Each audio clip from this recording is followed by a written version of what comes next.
talking to me? Are you talking to me? Are you talking to Big Mike Dunn? Are you talking to Big Michael David Double Down Dunn? Nobody talks that way to a Dunn. He's fucking dumb.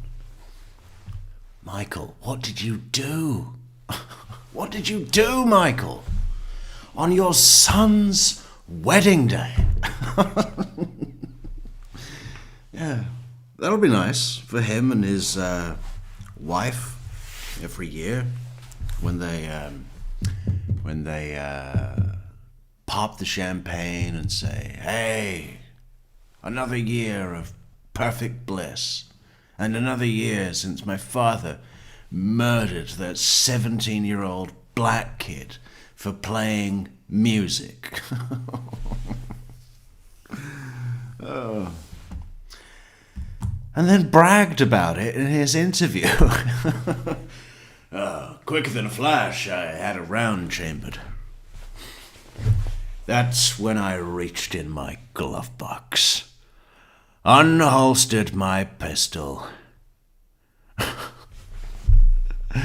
Oh, so what did Michael Dunn do? Well, Michael Dunn was a 46-year-old software developer. Or maybe he was 45 at the time. This is back in 2012. Oh, how the world has changed since then. Remember? I think the Mayans may have been right with that little calendar of theirs. Anyway, that's a story for another day and another show. Mayan, true crime, Mayan Metrix. But what did she do? What did he do? He was a software developer, and he had to go from where he lived in Satellite Beach, which looks like a horrible place to live, but for all the right reasons. He had to drive up to Jacksonville. He was attending his son's wedding in Orange Park with his own fiancée, a little bird of a lady called Rhonda Rauer, the traditional spelling. I think there's an H in both of those. It's always great, isn't it, when your name comes with a silent H. Or even worse, I think, is when your name should have a silent H, because everyone's used to that, but your name doesn't. Like if your name is Sarah, but it's just spelled S-A-R-A. How many times in your life have you had to tell someone, yes, it's Sarah, S-A-R-A, no H? And why were your parents so brutal to you to inflict that on you?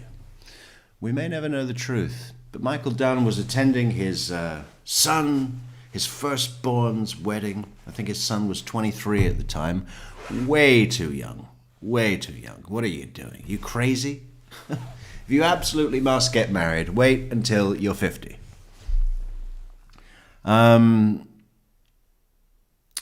So he was attending that, and it went really well. He had a couple of drinks. Chauncey Myers, hello. Megan and Meghan. Yeah, that's horrible as well. How do you get by, Chauncey? Do people say, how can you spell that? Because I've never heard the name before, but then I don't live in France anymore. But even when I did, never heard it.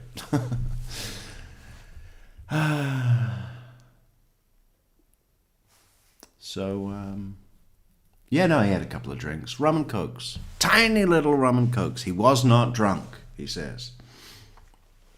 But when he was leaving, they had to leave the venue, the wedding venue, quite early. They went to the reception, had a great time, met up with his ex-wife, got to show off his new bride-to-be, while at the same time toasting the nuptials of his son and his son's new wife. Sounds great. Sounds wholesome fun. And then, but the Michael Dunn and his fiancée had their little 7-month-old puppy dog, French bulldog, named Charlie, no H, back in the hotel, crated up in the hotel. So they had to go and let the dog have a shit before he shit in the crate. And then, nothing ruins the happy wedding day of your firstborn son than having to come back to your hotel and wash shit off the dog because he's shit in the crate and then moved around. So the dog's got covered in shit, so you're gonna have to wash him in the bath, and then you're gonna have to wash the shit out of the crate as well. So you just want to come back and chill. You know what I'm saying? Actually, there is something worse that could happen. You could murder a child. But even if you do that, you can still go back to the hotel and have pizza, which is what he did. We're jumping ahead. So on the way back to the hotel to wash the shit off the dog, or to prevent that from happening, they stopped at a gas station, the Gate gas station on the corner of Southside and Bay Meadows. Bay Meadows. Where have we heard that before? Somewhere. Yeah, they wanted to get a bottle of wine. And Michael sent his little bird of a fiancée into the gas station with $20. $20, and she came back. Well, actually, she left the wine there. But before then, they pulled up, they parked next to a red SUV, a Dodge Durango, very tacky. And it had music. Bassy, rap. I think he calls it rap crap at some point. And yeah, he pulled into the next space, right next to the Dodge Durango, blaring the rap crap. And, seemingly, because he didn't want to listen to the music. Because as soon as he pulled in, he said to his fiancée, little bird lady Rhonda Rower, no H, or multiple H, full of H. I hate that thug music. And as we've discussed previously on this channel, we've decided that Michael Dunn and his family of racists have decided that the word thug is the new word for the word nigger, which most people refer to as the N-word. And I would do that, but I'm not a child, and we can say the fucking word, okay? We're not using it aggressively. The word is nigger, and it's not a nice word. It's a derogatory, derogation for people of color, right? Blacks, specifically, I think. But our society, doesn't. It's not okay for definitely not for white people to use that word. I think blacks are allowed to use it, and that's fine. But white people shouldn't use the word. So you can't use the word and still be respected in society. So Michael Dunn and his family of racist thugs have been very clever, and they've omitted the word nigger with the word thug, right? So when he says, I hate that nigger it's the other way around. When he says, I hate that thug music, what he's really saying is, I hate that nigger music, or that music that's being played by, and this is a quote, remember, those niggers. We're just trying to be grown up about it, all right? Those are the words. So, and Michael Dunn had just been itching to, by all accounts, and we'll get into this when we go into his history later, but by all accounts, he was a dick. He was a total fucking arrogant dick, So he pulled up and sent Ronda Rower, no H or multiple H, into the store with $20 to get the wine and chips. But while he was sitting waiting, which was all of about, 3 minutes? Not even that. How much time does it take to go into a gas station, pick up a bottle of wine, bag of chips, go to the counter and pay? 3 minutes. Just stay away from Woodridge or Woodbridge, or both of those. Whatever Chardonnay Sarah Boone was partial to. Woodridge. It's a 3-liter bottle of Woodridge. Yeah, I like my wine by the gallon. While he was doing that, while she was doing that, Ronda Rower, no H, multiple H, Michael Dunn rolled down his window and said, "Excuse me." Well, he said, "Excuse me." But what is more commonly accepted is that he, fisted the steering wheel and said, "Turn that down! I can't hear myself think." I'm sitting here for 3 minutes trying to think, and now I can't even hear the thoughts that are going on in my head because of your thug music. And there was 3 guys in the car, in the Dodge Durango at the time, the red Dodge Durango, very tacky. Anyone got a red Dodge Durango? And let us know in the comments, and let us know when you are selling it and who you expect to sell it to, because no one wants it. Red Dodge Durango, very tacky. 3 occupants at the time. The driver, Tommy Storns, had run into the gas station to get himself some cigarettes, right? And these are just a bunch of kids. Leland Brunson looks about 13 years old, right?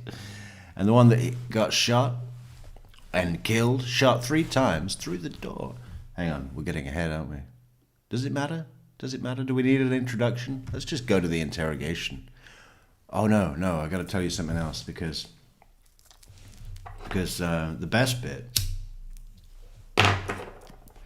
is the big fella. The big fella in the front seat of the red Dodge Durango, very tacky. He turned the music off. He just complied. I want to be in compliance. I'm turning it off. And what happened then? Oh yeah, the guy in the back. You'd think I would remember the name of the guy that died. It's Jordan Davis. Jordan Davis said, "Fuck that guy," or maybe "fuck that cracker." Fuck that cracker, turn it up. Turn it back up. And so he turned it up, and then, I don't know, Jordan Davis was like mouthing off at him, and Michael Dunn will tell us that he turned to him and said, "Are you talking about me? Are you talking about me? You're talking, but who about? Is it me?" Or, obviously he said the fucking Travis line from Taxi Driver, "You talking to me? You talking to me while I'm the only one here?" But he knows that if he reports that, he will sound like he was looking for trouble, right? Just looking for trouble. And what happened then? Yeah, so Michael Dunn pounded on his glove box. It opened. He pulled out this Taurus handgun, and just started firing into the red Dodge Durango, very tacky, right? And at this point, Tommy Storns had already come out of the store with his cigarettes, gotten into the vehicle, and immediately threw the Dodge Durango, very tacky, red Dodge Durango, very tacky, into reverse and just took it out of the line of fire. And was that enough? Did Michael Dunn manage to get his point across with firing into the vehicle. No, no, not even close. Because then he got out of his car and got into a, almost like he was about to propose, which is ironic because Rhonda Rauer, no H, multiple H, was in the store as his fiancée. They would never wed, unfortunately, because he went to jail forever. He got out and he got down on one knee. Will you be my wife?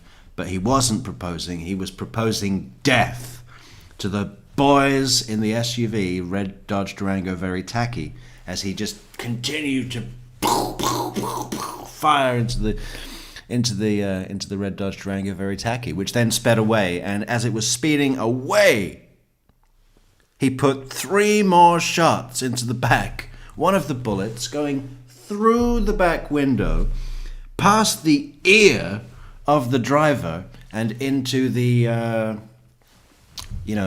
fold down sun visor thing on the top of the windshield. I mean, fucking close, right? The guy in the front seat, what was his name? Doesn't matter. The big fella. I mean, his door stopped the bullets. He had a thicker door, but Jordan Davis, who was in the rear passenger side of the vehicle, his door wasn't so thick. It took 3 bullets through that door that went into his groin. Ow. And, he threw his body down on the seat to get away from all the death that was coming. Michael Dunn was sending death at him, and he threw his body away from the death. But unfortunately, it wasn't quick enough. And those bullets, his body's now kind of on the side, so those bullets actually went into his body through his groin, and up, up through his torso towards his head. All the death came.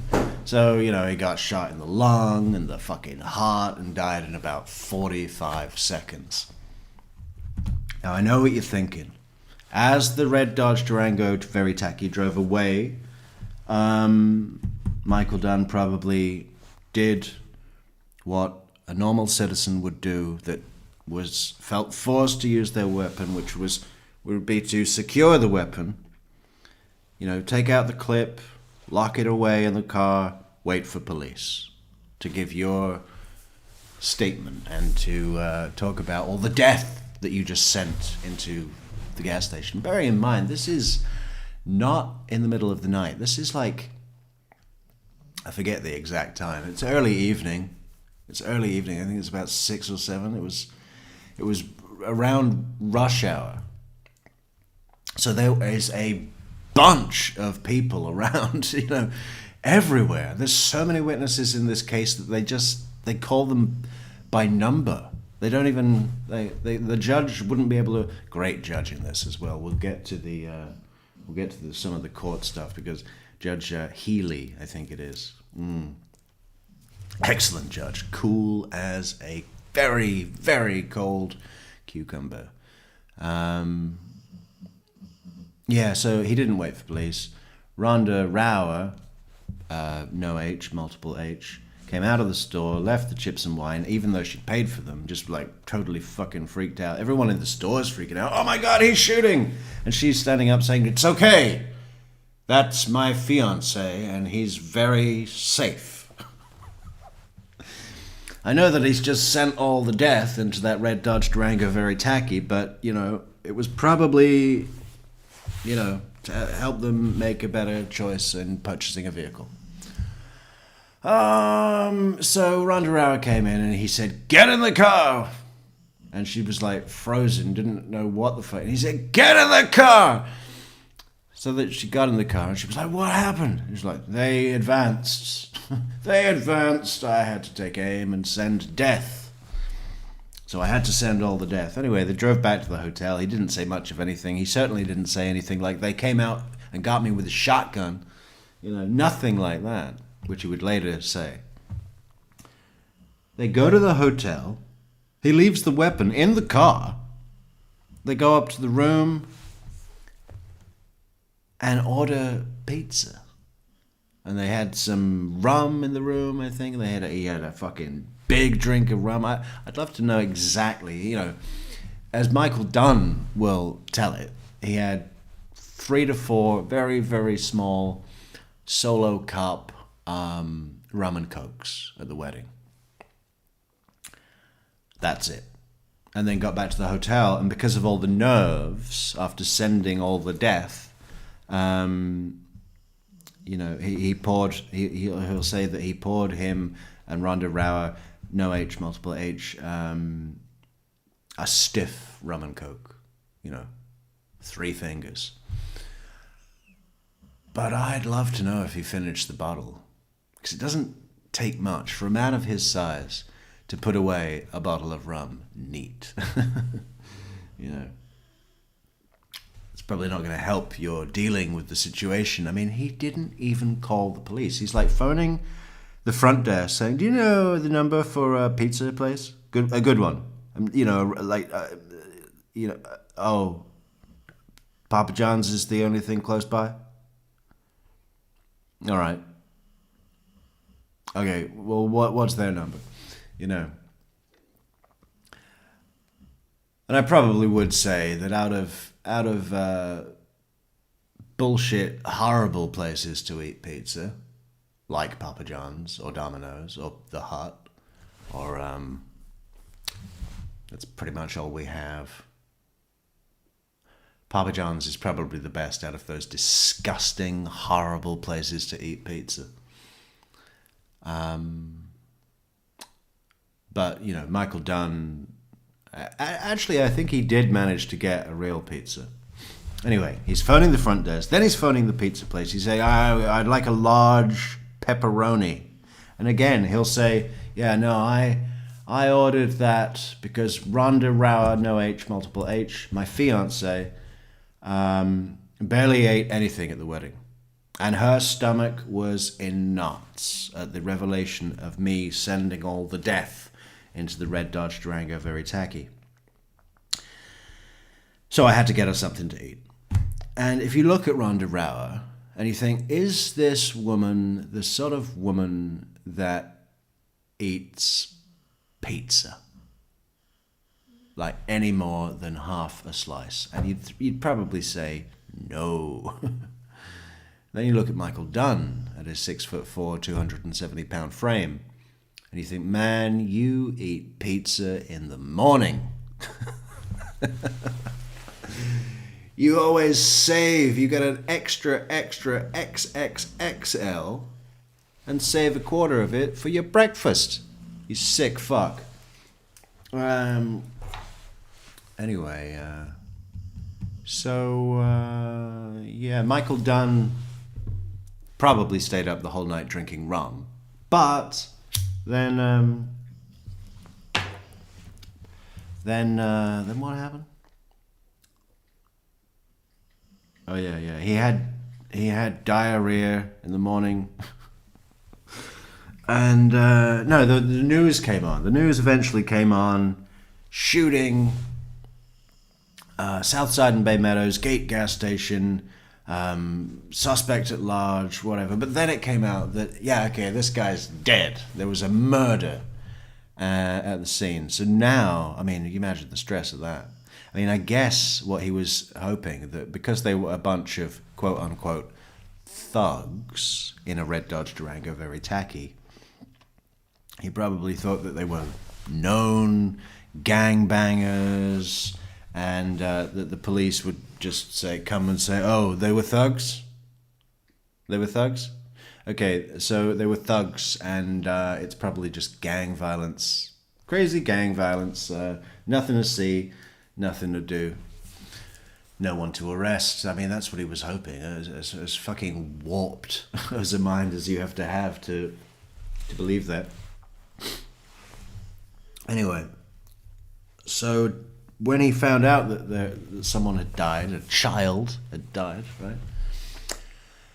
Did he call the police? No. That would be too Easy. No. He decided to say to Ronda Rousey, we need to go. Actually, I think it was Ronda Rousey, no H, multiple H, that said, take me home. Take me and, just take me home. Which is like a 2-hour drive back down to Satellite Beach from Jacksonville. If anyone in the comments has been to Satellite Beach, I did a little bit of reading about it. And it sounds horrible. I think it was built in the 60s. Which, actually, that's not that uncommon, is it? For America. You get all of these towns that are, like, built in the 60s.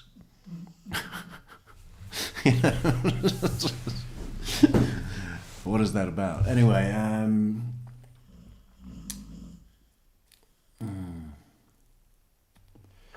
but like all those places around, what do you call it? Cape Canaveral, they're all named after space. Horrible space. Jupiter and Satellite Beach, and there's a whole bunch. If you look at that little bit of coast, it's just like, okay, space kids. Anyway, so he drove back, and he keeps going on about his neighbor that was federal law enforcement. He worked at the Department of Agriculture, and he makes a big shout about how he wanted to speak with his Department of Agriculture, federal law enforcement officer friend, neighbor, because he was badge number 001. And it's like, of course he is. They only have one. They only have one guy, and it's not even a real law enforcement. It's, he goes around and fucking checks the cows are mooing loud enough. Have you paid your cow tax? That's his job. They only need one of those guys. Badge number 001. There's only one. Anyway, the cops, the cops are calling him right as he walks in his front door, which was early. And they're saying, okay, you got 10 minutes to be on your way to me. But, unbeknownst to the cop he was speaking with, there's already local PD ready to do a high-risk arrest at the scene. So they instruct him to come out, shirt off, hands up, nothing in your hands. Fucking, what do you call that gun? The big gun? AR-15, they're all drawn, which would be intense, wouldn't it? I mean, imagine that. And they bring him into the interview room, and it's that interview or interrogation that we're going to watch right now. And it's a great one. It's a little old, but it's, who gives a fuck? If there's any scum in the chat that are going to come at me and go, oh, this isn't current, I don't care. I don't like current. Specifically because it attracts people like you. I like good cases from whatever time. And the best cases are Jody on. Jody, from Jody, and then moving forward through time. And they just get better and better, And then you end up with what? With Watts. With Chris Watts.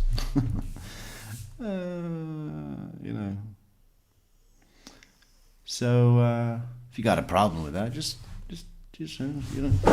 go and be an asshole somewhere else. I need to search for this. What is it called? Michael Dunn.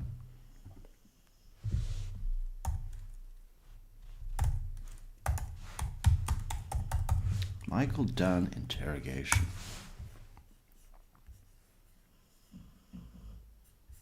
Oh, it's 2 hours long? No, this one is...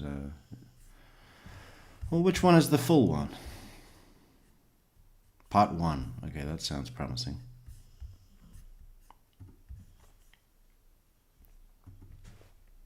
What? There's another version where he's in the room on his own in the beginning, I'm sure. Oh, dear.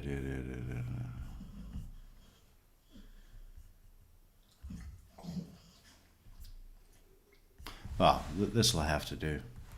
We cannot wait. We would not want to wait. If you do answer questions, you have the right to stop answering questions. Let's go to the comments.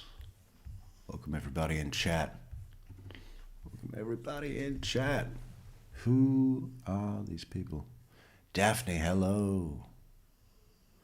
It's a struggle. I'm sure it is. Yeah.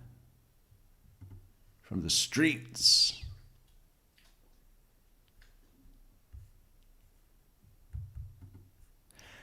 Music by Brian has been to Satellite Beach. Hey Brian, yeah, I got your message just before the show about that thing. So let me check it out, and I'll have a look and get back to you tomorrow. All right.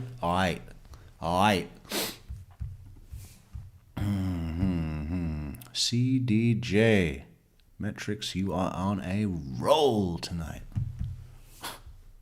Is it? Well, I just rolled out of bed. So I just kept on rolling. Any time and consult with a lawyer, okay? You understand those rights? Yes, sir. And by bed, I mean couch. It's the dog's bed now. You know, she takes the bed, I take the couch.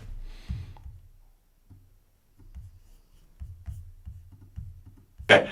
You can just sign where it says signature, and by signing there, you're just acknowledging that I went over your rights with you and that you do understand your rights.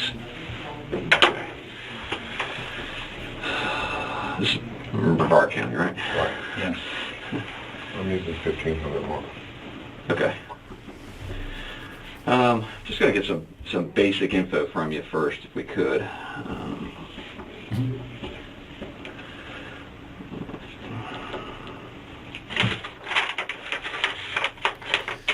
So as we look at Michael Dunn here, as he sits, we know that he certainly had a few drinks, maybe a whole bottle of rum last night, took the extreme action that, you know, even a cop would be freaked out, I think, most of the time, right? You had to discharge your firearm. I think it was 10 shots into a moving vehicle that then sped away. I mean, even a trained, experienced police officer, he'd be on leave automatically, wouldn't he? Or do they let them come back to work? I think they have to go on leave because of, you know, it changes something, and not necessarily trauma, just the kind of stress of taking that kind of extreme action would be a lot for anybody. But Michael Dunn seems to actually handle it quite well. Yeah, and of course he is hoping for a clear-cut, yep, okay, that was just, you had to defend your own life, you were in fear of your life, fear of your fiance's life, Rhonda Rauer, no H, multiple H, and then you had to open fire into the red Dodge Durango, very tacky. Yeah, clear-cut case of self-defense, so you can be on your way, Michael, and thank you for being a good white citizen. And I love that they've got a black detective here. That's just so good. And what's your birthday? Okay. And what's your current home address? Do you have a cell phone? Okay. Where do you currently work at? How long you been working for them? How long you been working for them? Are you from this area originally, or? You a Vikings fan? Oh, fuck off. You know, what is it with these people? You go to the trouble of editing out his birthday? I am not giving any credit to this scumbag. His address. Oh, better edit that out. What is the matter with you? Yeah, this looks better. This looks better. Crime Tube.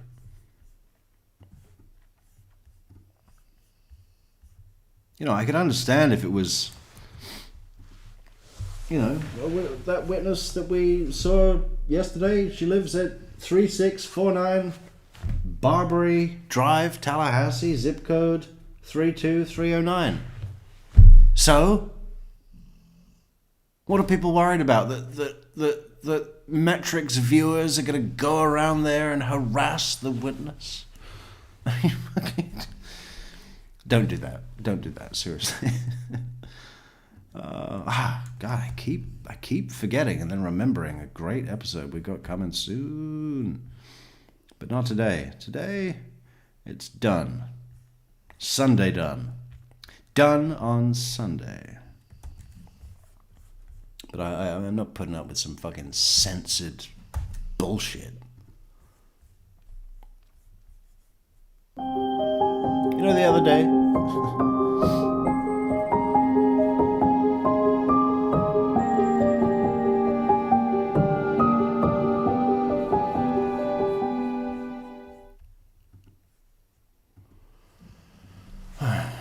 Yeah. Oh, okay. Ooh, how polished. Hey, look, there is an H. Ronda Rower, multiple H, no H.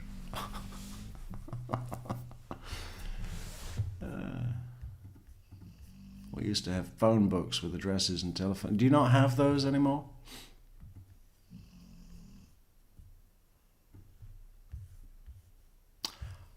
Who is reading this? Nobody. Answering questions at any time and consult with a lawyer. Okay. Do you understand those rights? Yes, sir. Okay. If you could just sign where it says signature, and by signing there, you're just acknowledging that I went over your rights with you and that you do understand your rights. Just remember Brevard County, right? Right. Yes. I'm using 1,500 more. Okay. Just gonna get some basic info from you first, if we could. Oh, thank you so much, Miss Myers, for the kind and generous PayPal support on PayPal, which is the best way, the most instant way to support the channel. If anyone else is thinking, hey, in the spirit of giving back, I want to support Metrix, head over to PayPal because it's real easy and sweet. And, you know, or if you absolutely must go to the coffee that's not instant, that's fine too. Links are in the description, I believe. PayPal, coffee. And we will start a goal. We will start a goal. The highest goal there can possibly be.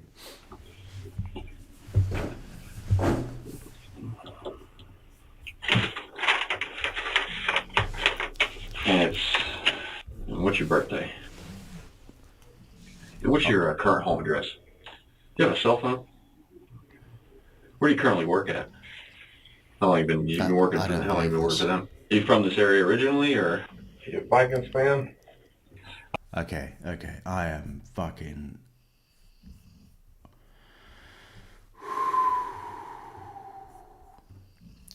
Yeah, the other day when we got in trouble for playing a fucking Goodfellas clip and they took down the stream, well, I kept watching it after the stream went down, and some pathetic piece of shit had gone to the trouble to put bleep noises, bleep, over all of the times that Joe Pesci says fuck.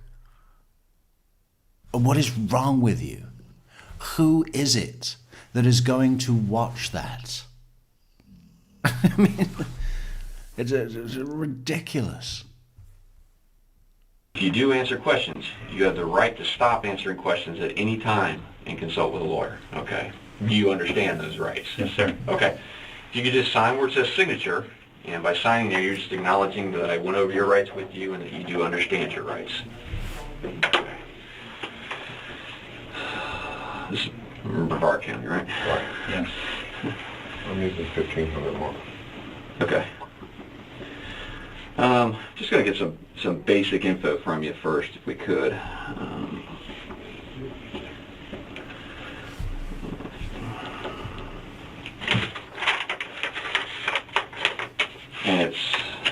And what's your birthday? Okay. And what's your current home address? Do you have a cell phone? Okay. Where do you currently work at? How long you been working for them? How long you been working for them? Are you from this area originally, or? You a Vikings fan? I was, and then when I lived in California, I was a 49ers fan, and now I'm a Bucks fan. And the Jaguars. Yeah, none of us are Jaguar fans. No. Yeah. Let's all bond over football. Okay, a couple of things about this. If you have murdered a child and you are in a police interrogation and a detective, a homicide detective, starts talking football, oh, you're from Minnesota originally? Are you a Vikings fan? You need a fucking lawyer immediately. Do not answer that question. And certainly don't. I don't know how this works in the States. But he says, hey, I used to be a Vikings fan, and then when I moved to California, I was a 49ers fan. And now I'm a Bucks fan. Which I assume is the Buccaneers. And the Jaguars, Jacksonville Detectives. Oh, what kind of message does that send? I mean, is that how it works in the States? Because in England, you would get stabbed for jumping around like that with soccer teams, right? Like if you were from Manchester and you were a Manchester United fan, but then you moved down to London and became a Chelsea fan, you would be stabbed immediately. And it's even worse locally. If you're a fucking Liverpool fan and then become an Everton fan, which is just right there, not only will they stab you, they will set you on fire and throw your burning body onto the pitch. You can't jump around like that. I need confirmation. Does anyone move around in the United States and just switch teams? Hey, I'm a fucking Vikings fan, and now I'm a 49ers fan, and now I'm a Bucks fan. And unless I'm being interviewed by some fucking Jacksonville-based homicide detectives, then suddenly I become a Jaguars fan. What's next? There are no such thing. Anybody who plays the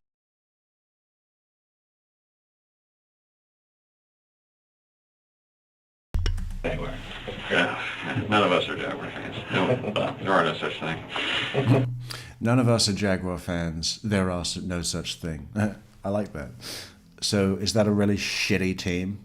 Who knows anything about the Jaguars? Look at it, laugh and joke, talking sports. This is going to be laid back. Oh, I'm in my shorts, talking sports. Anybody who plays the Dolphins. Okay, I can live with that. Obviously, I just kind of want to talk to you about what occurred last night up in Jacksonville. But I'd like to kind of back up. Oh, really? When did So Daphne says yes. Yes, they do. So really, you just support whatever team that you're living near? Come on. Do you not... Okay, what is this? Boho Hobo, hello. Says, I tried to switch from Cleveland Indians to New York Yankees, and my family almost disowned me. Yeah, but you chose the Yankees. I mean, doesn't everybody hate them? It's like the fucking Blue Jays. Yeah, I'm a Blue Jays fan. Where's my Blue Jays hat? Oh, by the way, if anyone wants to send me a hat of their favorite baseball team, let us know in the comments, because we're collecting hats now. We've got what have we got? We've got the Blue Jays, and we've got the Angels, and we've got a hockey hat that unfortunately is just not the right shape for my head. You know those hats that kind of have corners on them? It's like a baseball hat, but it has corner. I call them trucker hats for some reason. I think because of Thelma and Louise. I just can't wear those on my head. So please, if you do send a hat, the round kind, those are good. Those are good. Those are the best. And but we don't need any New York Yankees. That's the only hat that you can buy in Europe, and it's everywhere, and it's horrible. I'm not a fan of any of the teams. Neither am I. I could not give less of a shit about any fucking sport in the world. But I do like the hats, but it's mostly because I have a passion for iconic graphical design. They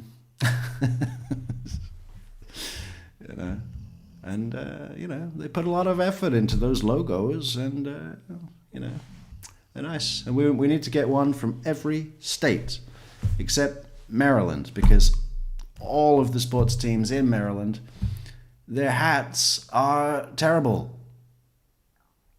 It's just the letter M. That's your logo? Is the letter M. Okay, great. Can I get in line now to not buy one? Yeah, so unless you're in Maryland, consider sending us a beautiful hat. Did you come to Jacksonville? Thanksgiving Day. Thanksgiving Day. Okay. And what was the reason you came to Jacksonville? My son was getting married on Friday. Oh, okay. He was getting married on Friday. Yeah, and we have a small dog that we were going to travel with, and the check-in time was right around the time of the wedding on Friday, so we thought we'd go up early on Thursday just to be there already. Okay. What time was so you came up Thursday. Where were y'all staying? We were staying at the Sheraton. Okay. Do you remember where? Deerfield, but Sheridan off Deerfield. Daphne says you need the Giants and Cubs hat. Which Giants? Because I think there's like 3 Giants, aren't there? There's at least 2. But I guess you're talking about, I don't know, could be anyone. You know what I really miss? I had a great Winnipeg Jets. I had a great Winnipeg Jets hat, and I lost it, and I don't know where. I don't know where the fuck it is. But I thought it was way cooler than the Blue Jays. Yes. Okay. Friday. Just what time was the wedding? Yeah, that's the shape. I think, Daphne.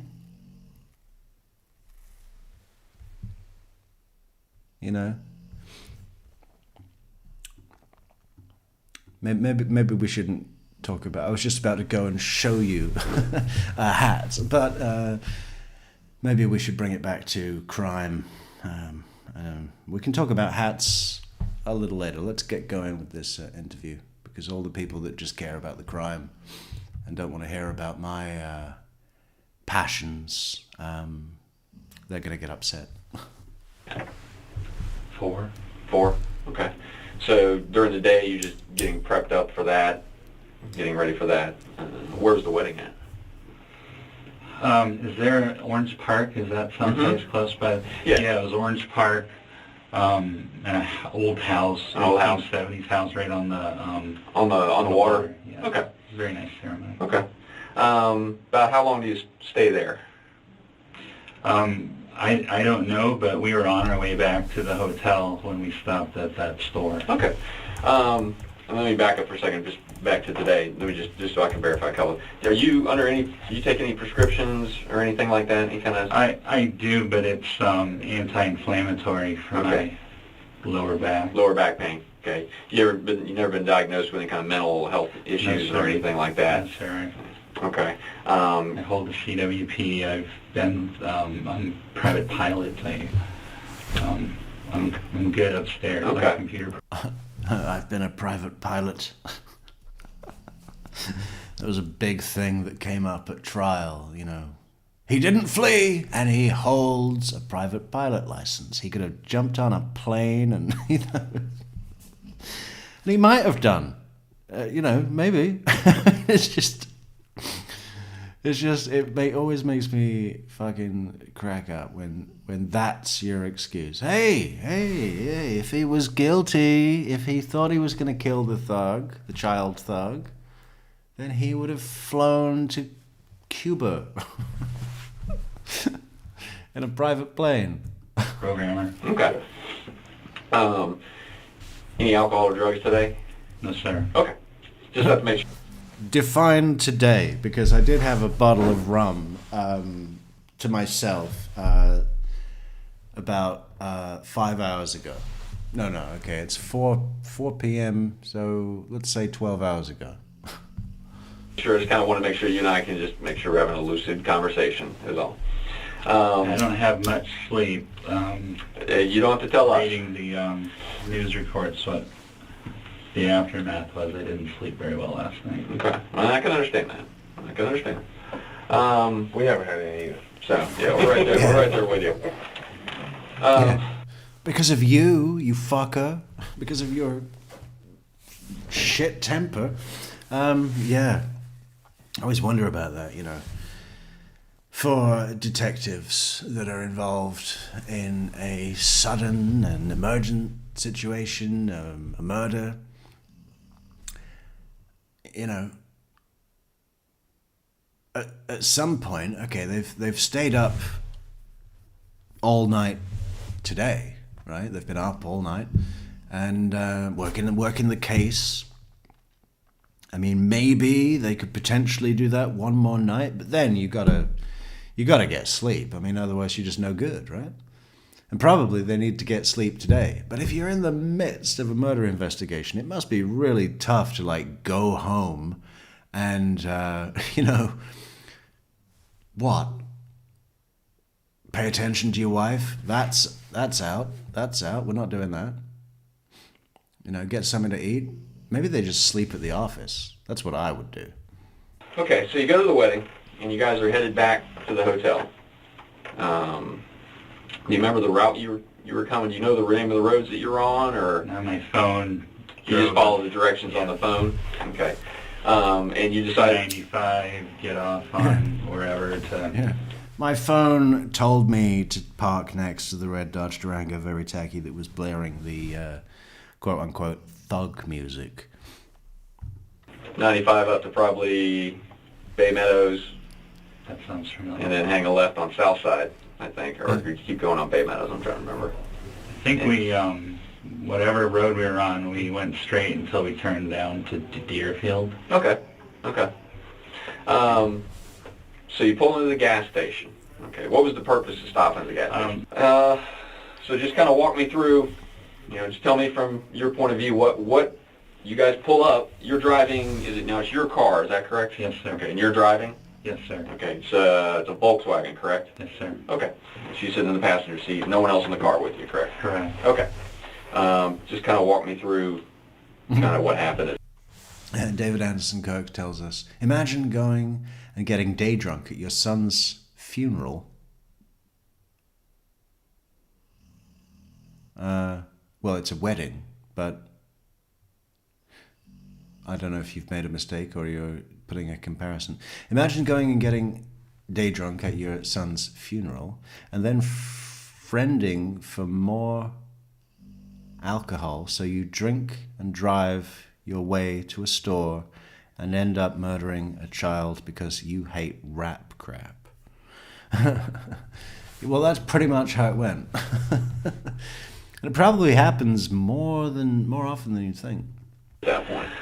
Well, I'm embarrassed to say this, but got out. She's in the store, and there's like a SUV next to us, and then the music starts. Mm-hmm. And I roll down my window, and I thought I was polite. I asked them nicely. I didn't demand. I didn't.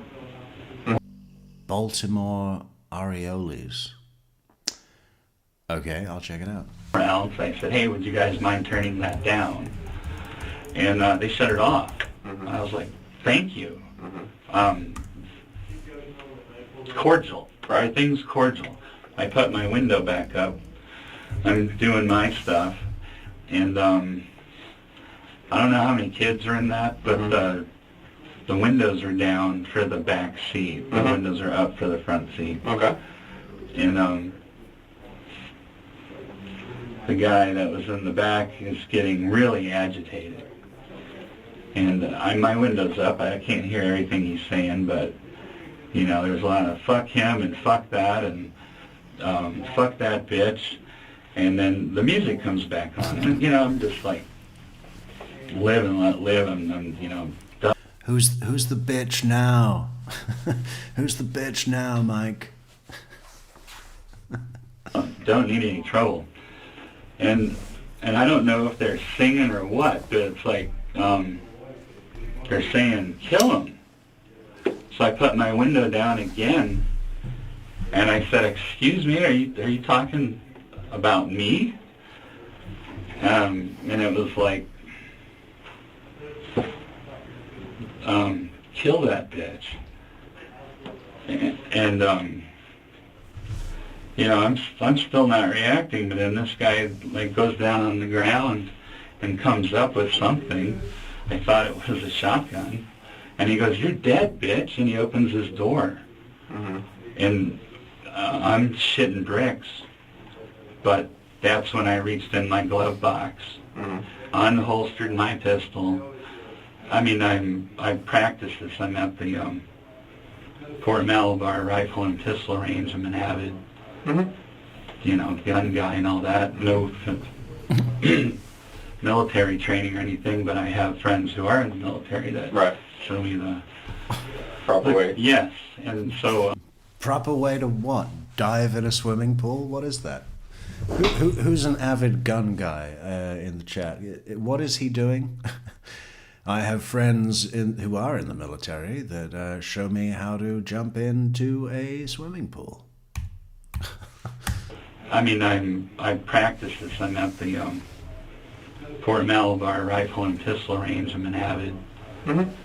you know, gun guy and all that. No military training or anything, but I have friends who are in the military that Right. show me the Proper way. Yes, and so quicker. Show me the proper way to take off my belt. I have a military friend that shows me exactly how to take off my belt and jump in a pool. Flash, I had a round chambered in it, and I shot. Okay. Quicker than a flash. Quicker than Do you remember how many times you shot? 4. You know, what Michael Dunn is doing, you know, very minimal sleep, I'll accept that, hungover, stressed, you know, high stress situation. I think it's probably only because he has had no sleep and has a hangover that he appears to be fairly docile. But what was I going to say? Shit, I forgot what I was going to say. Let's go back a second. A round chambered in it. Oh, yeah, yeah. What he's doing is he's confusing two things in his mind. On the one hand, you know, he should be in here going, I don't remember. I know that I was threatened, and as soon as that happened, I went into reaction mode. I saw a fucking barrel of a shotgun pointed at me. I have a gun. I've taken courses in, what to do in that kind of situation. Self-defense courses at my gun range. But I've never been in that situation. It was full reaction mode. I just remember the barrel and what happened after. And needing to get me and my fiancée, Rhonda Rauer, no H, multiple H, back to the hotel for safety. And then after that, I was in complete fucking shock. Poured myself a rum, and I think my brain just shut down because I passed out. I can't tell you anything else. That's the kind of thing that would have been better than what he's doing with this bragging language. Quicker than a flash, I had a round chambered. That's when I reached in my glove box, unholstered my pistol, took aim and fired on there into the red Dodge Durango, very tacky. He's confusing speaking with detectives to how he would imagine, even before this happened. We're going to hear from his neighbor, his ex-neighbor, very soon. Probably the most revealing thing about his history and past that we will ever see. Incredible. But, even before this happened, he had envisaged using his firearm in a situation like he imagined this to be, not what it actually was, which was murdering some children, so that he could sit around with the aviation community. He's part of the aviation community, and say, yeah, he obviously didn't know I had a gun, and like this. Oh, the next time someone crosses me, it's pow pow. He really wanted to have that braggadocious conversation, and that's coming out here in the language that this is almost pre-scripted, right? Because he's been so keen to use his firearm in a situation that called for it, which this didn't. That he had that ready to go. That's when I reached in my glove box. Quicker than a flash, I had a round chambered and took fire. And I shot. Okay. Do you remember how many times you shot? 4. Okay. Okay, just keep walking me through kind of All what you right, remember. I shot 4 times. I shot 4, but not total. 4 was the first volley. And then I shot another 4, and then 3 more into the back window. So 11, okay? And that SUV pulled out, and like I said, in my mind, they got a gun. And so, not training, just from, I was still scared. Bad use of language as well, Michael. A lawyer would have not allowed you to say that. In my mind, they had a gun. That's giving total credence to the fact that there was no gun, right? I thought they had a gun. That language all changes when we get to the stand, and it's like, there is no mistake about this. That is what happened. It's very, after he's had some legal coaching, it's all this sort of qualifying language or skeptical language. In my mind, they had a gun. Mm-hmm. And so I shot 4 more times. As Okay. they were fleeing. As they were fleeing? Yeah, trying to keep their heads down to not catch any return fire. Okay. All right. And then And that was it. I mean, I Yeah, my military friend just recently got back from Fallujah, and he said if a vehicle is fleeing away, you have to be careful not to catch return fire. So keep shooting until everybody in the car is dead. I still didn't feel safe. I thought, there was another car. I didn't know. I mean, I'm in a strange town, in a strange area. I just had my life threatened. The love of my life is in the store.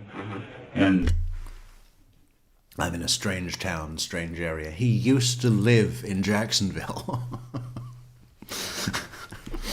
And it's Florida, baby. You know, you live in Florida, you're in Florida. It's not that different. I'm in a strange town, strange area. What would he do in Greece? Come to Greece. Come to Athens, Greece. And what are you going to do then? Shoot every vehicle. I'm in a strange town, strange area, Greece. She doesn't know what's going on. She come outside to see what was up, and I was just like, get in the car, we have to go. I just didn't feel safe there. In fact, we had plans, in fact, a fairly expensive bed and breakfast paid for in St. Augustine. And this is where I first got the idea to do the very first annual Metrix conference in St. Augustine, America's oldest city, because not only did Michael Dunn have plans to go to a fairly expensive bed and breakfast, but Jeff Lacasse was going to take Wendy Adelson down there too. So I thought, I got to have a look at this place. And then why not hold the conference, the Metrix annual conference, at the fairly expensive bed and breakfast? I mean, I'd love to go and stay there and like to get the same room that Michael Dunn had booked. That'd be great. And then we could write a review on TripAdvisor, like as if we were Michael Dunn. Who wants to come? Who was coming to St. Augustine? Anybody?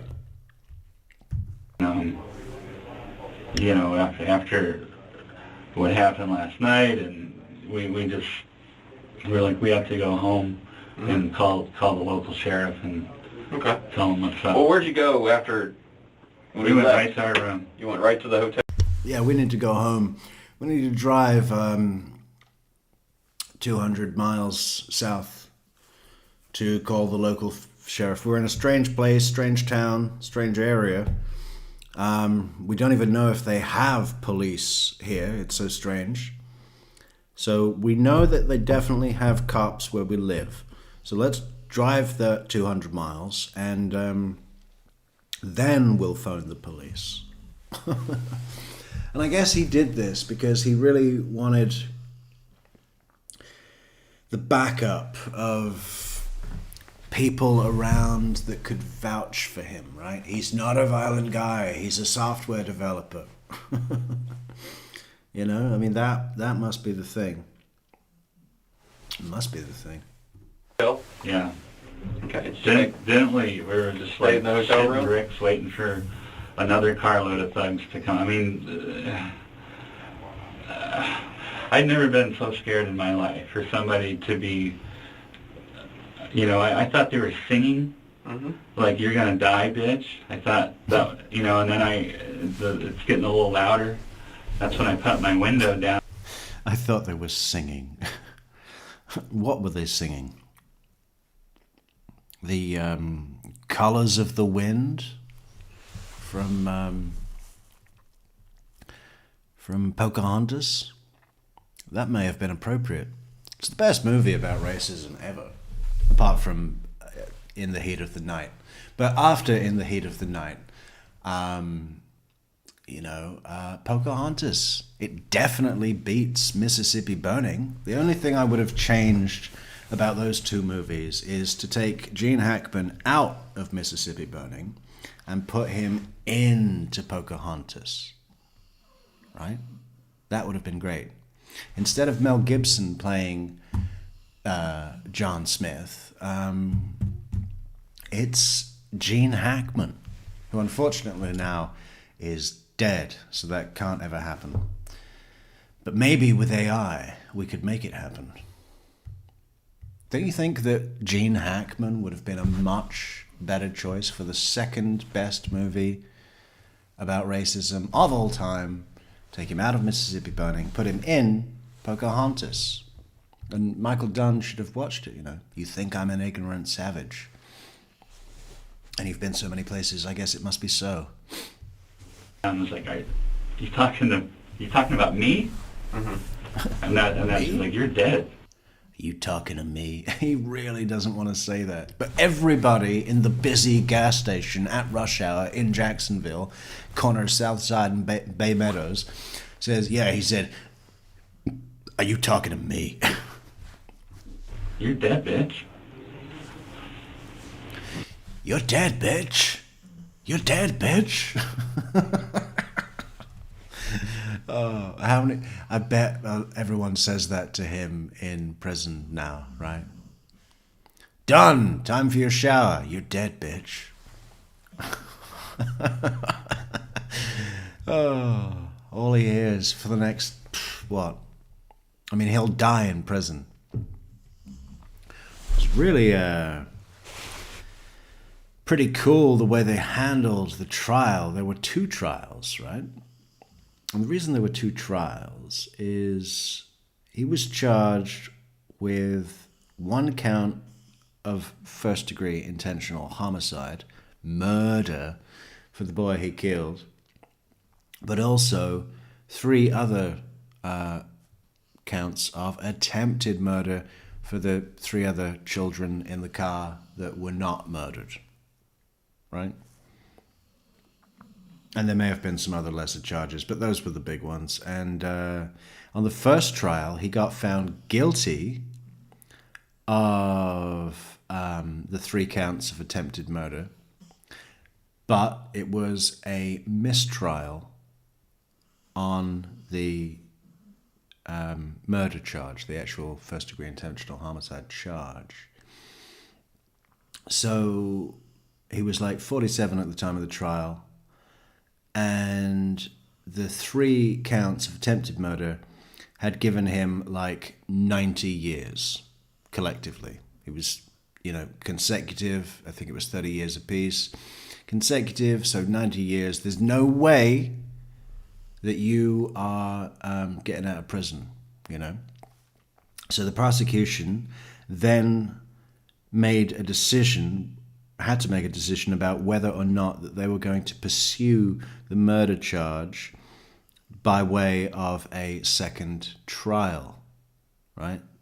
Because it wouldn't change the end result of him dying in prison. But they decided to go forward and put the money, and, you know, it's public money, but you know, they decided to do that because, you know, they thought that it was, you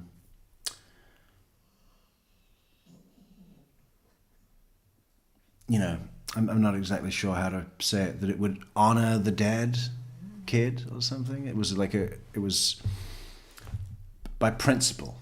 No, it's not going to change the ultimate outcome. He'll still die in prison, but it's going to be better for the families or the survivors, you know, the parents and that, to know that he was found guilty of the murder. So it was just on that principle, and I think that was a really nice move. You know, that was a good move. You know, it was a lot of work, a lot of expense, blah blah blah blah blah blah blah. But they said this is important, and you know, it's probably a political decision as well. I think that this happened quite recently after the was it someone Brown in what was his name? It was someone Brown in Missouri, I think, that was killed, and then there were riots, right? What was that? What was that one? I forget that one. Don't spend a lot of time in Missouri, but who can blame me? Okay. So I went over this a million times, and what I should have done is put the car in reverse. Michael Brown, thank you, CDJ1313. but a shotgun come up or whatever, it was fight or flight. I don't think. Yeah, so I was just saying that there was. When was that? Was that pre-2012? Maybe it wasn't that one, but there was another.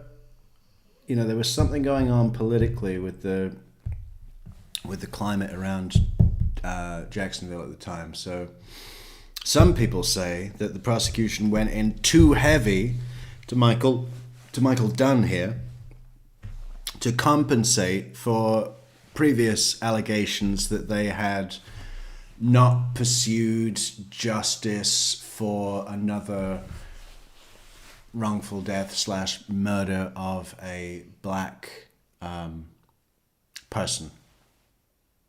Some people say, hey, they went in and overcompensated.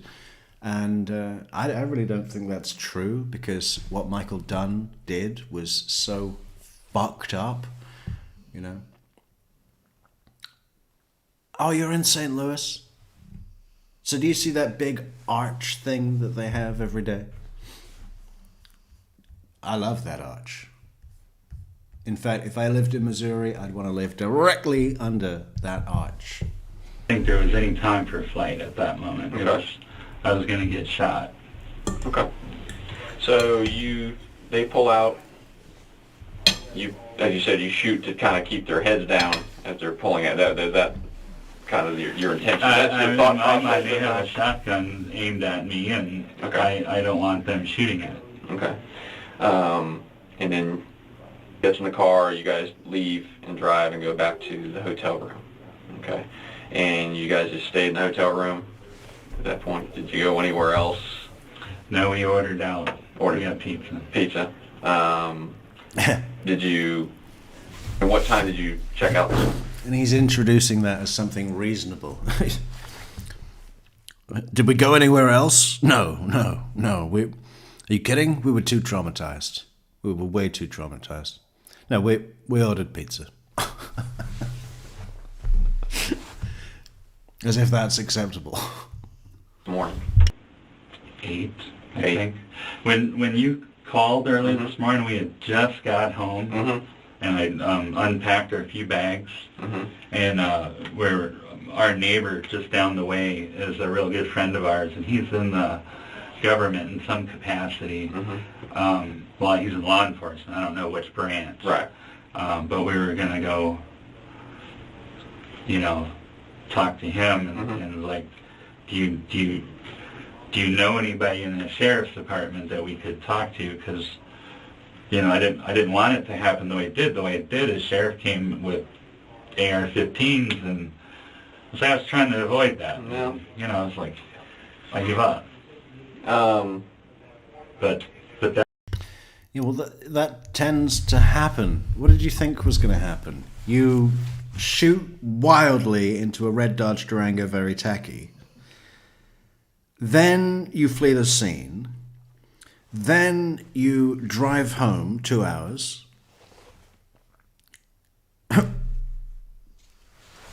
I guess we have to take into account that he certainly must have had something wrong with his brain, right? Aside from being a fucking asshole, there must have been something wrong with his brain. He had asshole brain. And, I guess what he thought is, I'm going to drive home, contact my Department of Agriculture Federal Law Enforcement Officer badge number 001, because there's only one, neighbor. Les Lescalais.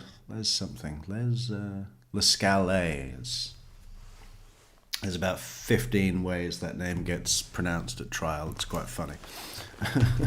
Lescalais.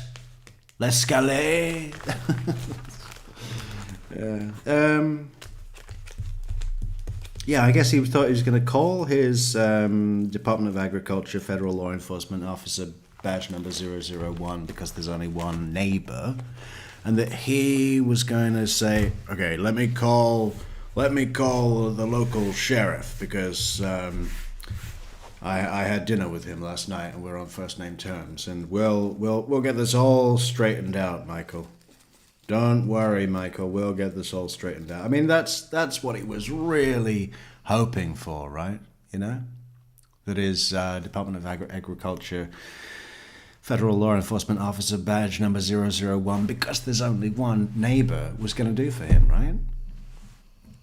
After he shot into the red Dodge Durango very tacky full of children, while his neighbor, no, while his fiancée, Rhonda Rauer, multiple H, no H, was in the shop getting chips and wine, which she left there. They didn't even get what they needed. She paid for it and then just left it on the counter. So you might as well just have not gone. You see?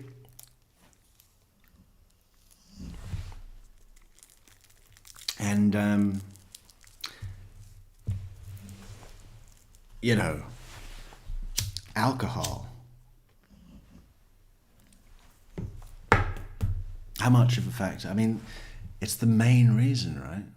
You know that little thing that happens in your mind when you're driving back to your hotel and you go, you know what would complete this evening? A bottle of wine. With the rum that we already have in the hotel that we took, because it's cheaper. Because if we're going to drink the amount that I normally drink in the hotel, that's going to cost an arm and a leg. So because I like to drink rum all day, every day, and I need to get an extra bottle of wine, you know, it's just... If he didn't drink, none of this would have happened. That's where you called when I was out the door to go. And not just because he was drunk at the time, but because the only reason he was there is because he got that itch, you know? I think I'll stop for some wine, even though we've got a full bottle of rum at the house and I've already drank at the wedding. We need another bottle. You know? And we normalize that so much, don't we? No one ever questions that. Yeah, unbeknownst to me, I didn't know at the time that they had actually been, they were actually responding before I even got on the phone to them. So when you and I were talking, unbeknownst to me, they were already alerted to your presence there. So. Or maybe my neighbor. Oh.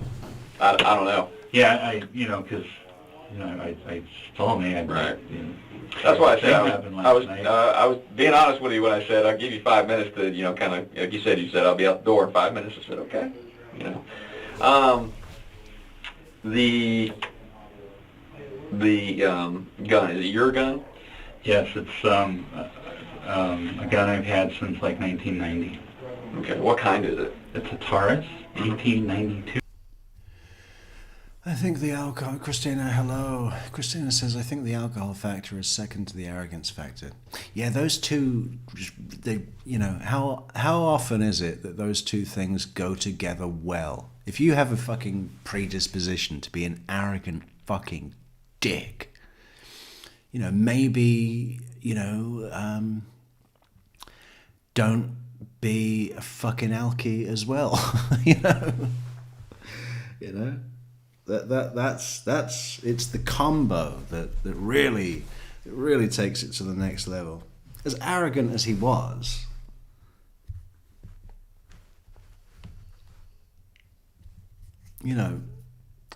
I believe, totally just on opinion, because there's nothing else to go on, but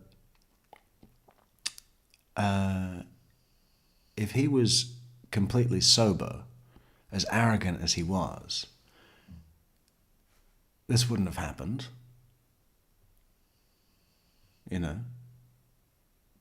Even though he was looking for something like this to happen, even though that he'd said to his neighbor, oh, I can't wait till someone runs into me when I've got my gun. Even taking into account all those things, do we really think that this guy was so fucking deranged that he would have opened fire on a fucking red Dodge Durango very tacky, full of children? Absence the presence of alcohol.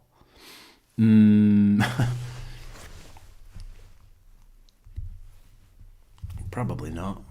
You know.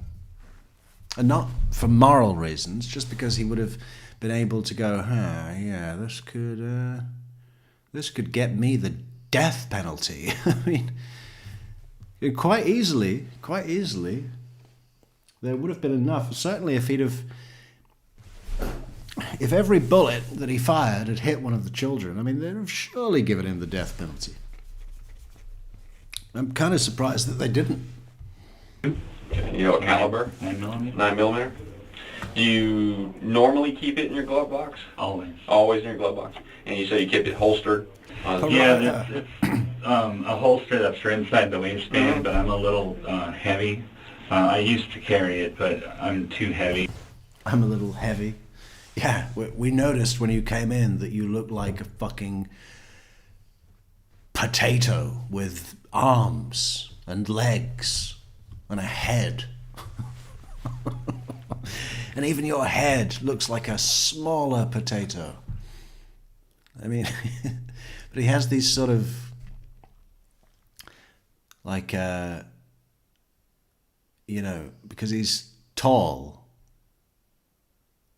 his arms and legs look maybe thinner than you would expect for his body. So, it's like someone's just stuck some fucking chopsticks into a big potato and then put a smaller potato on top of it. That's his head.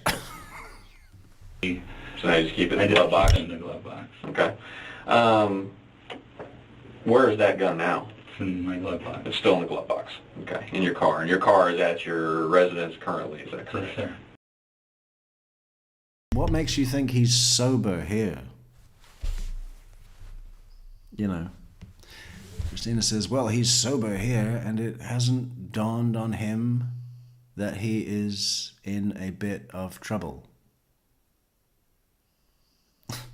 I think that's a facile comparison. We're talking about he's already in trouble here. This is where arrogance, absence the presence of alcohol, will get you in trouble, because he's thinking, I need to talk my way out of this. I need to focus on being a member of the aviation community and my well-to-do family and, you know, my Department of Agriculture law enforcement officer badge number 001, because there's only one neighbor. I need to focus on that. Yeah, that makes sense. This is a very different situation than being outside a gas station and opening fire into a red Dodge Durango, very tacky, right? Totally different situation. I don't think he's sober here. You know, he's definitely hungover, heavily. And, you know, how long does it take to sober up after drinking an entire bottle of rum and having drinks at the wedding? And, you know, possibly went down to the bar as well. We don't know. Could have done. Certainly felt unthreatened enough to do so. Okay. How many, do you normally keep it fully loaded? Okay, you keep it fully loaded but not chambered. You had to chamber it? I don't. My military friends think I'm an idiot, but I just don't. Okay, no, that's what I'm saying. You know. I bet that military friend is somewhere, you know, somewhere around when he saw this interview and going, thank God he didn't mention my name. I'm just the military friend. That's another thing he keeps mentioning. No, I'm no military training, but I have friends who are in the military who show me the proper way to you know, open fire on a red Dodge Durango, very tacky. You normally don't keep it chambered. You knew you'd have to rack one to put one in the chamber. Yes, it's a practice. Right. Maneuver. as Right. well. No, I know. I'm aware. It's a practice maneuver. Because my military friend makes me practice every day. You've seen The Karate Kid? It's a bit like that. I'm Daniel's son, and my military friend, is Miyagi. And he makes me wax on and wax off, and that's my training, but with guns. I know. Um,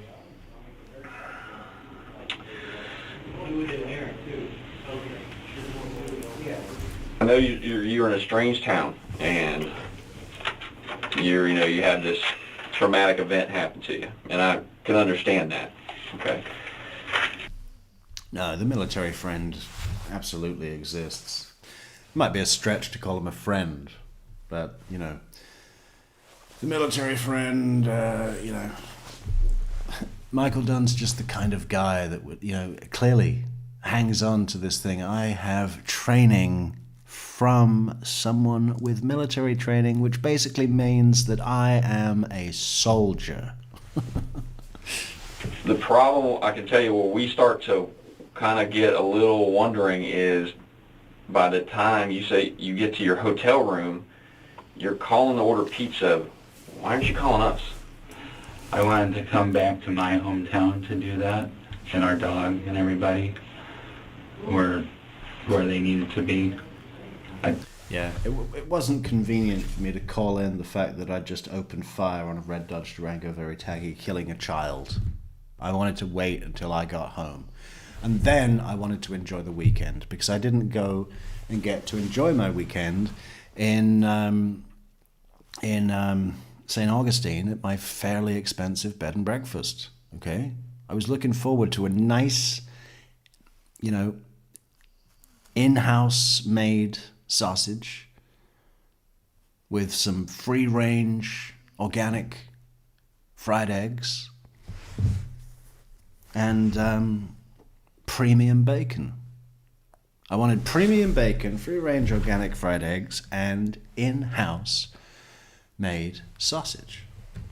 What's wrong with that? I wanted the weekend to relax, and then I'll call.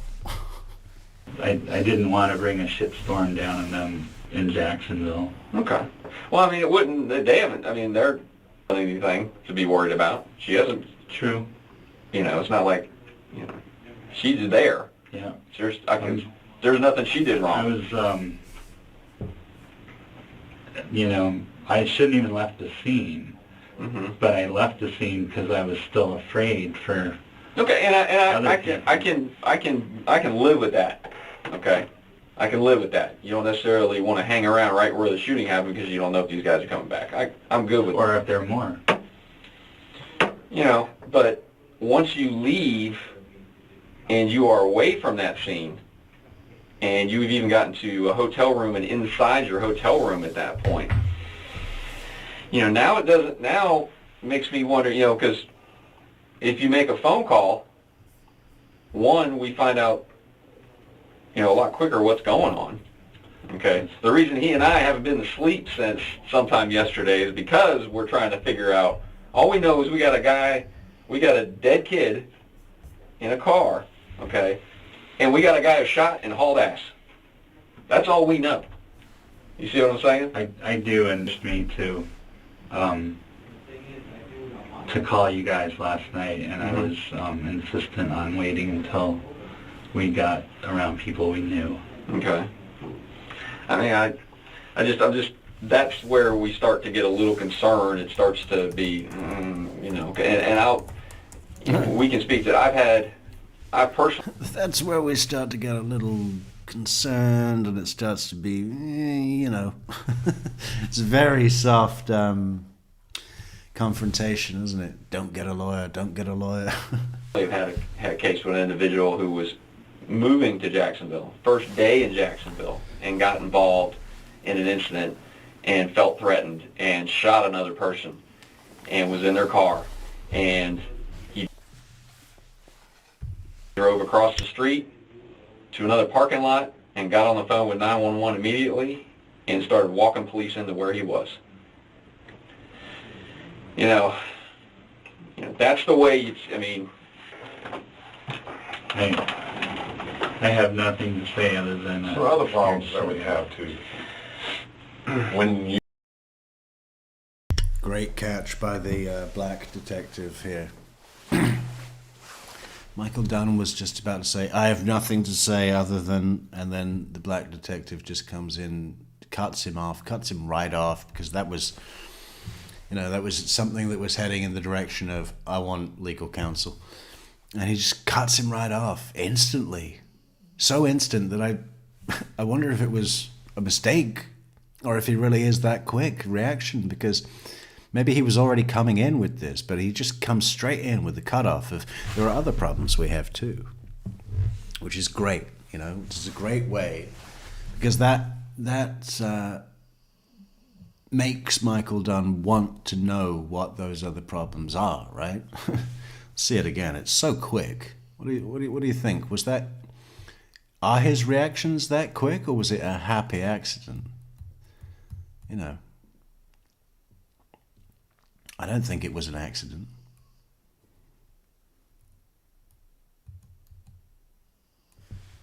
To another parking lot and got on the phone with 911 immediately and started walking police into where he was.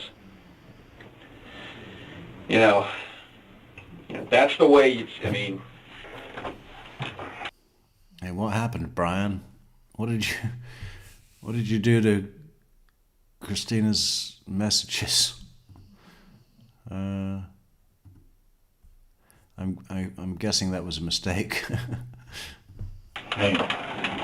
I have nothing to say other than There are other problems that we have too. When that was so quick. Christina, what do you think? Was that really that quick, or was that a mistake? That's the way I mean. I have nothing to say other than there are other problems that we have too. Okay, so I mean, he did lean forward before he came in, so it did look like he was. To another parking lot and got on the phone with 911 immediately and started walking police into where he was. You know, that's the way I mean.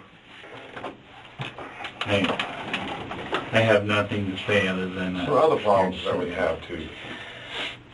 When you begin to shoot, can you? Very impressive. I mean, I guess it is a,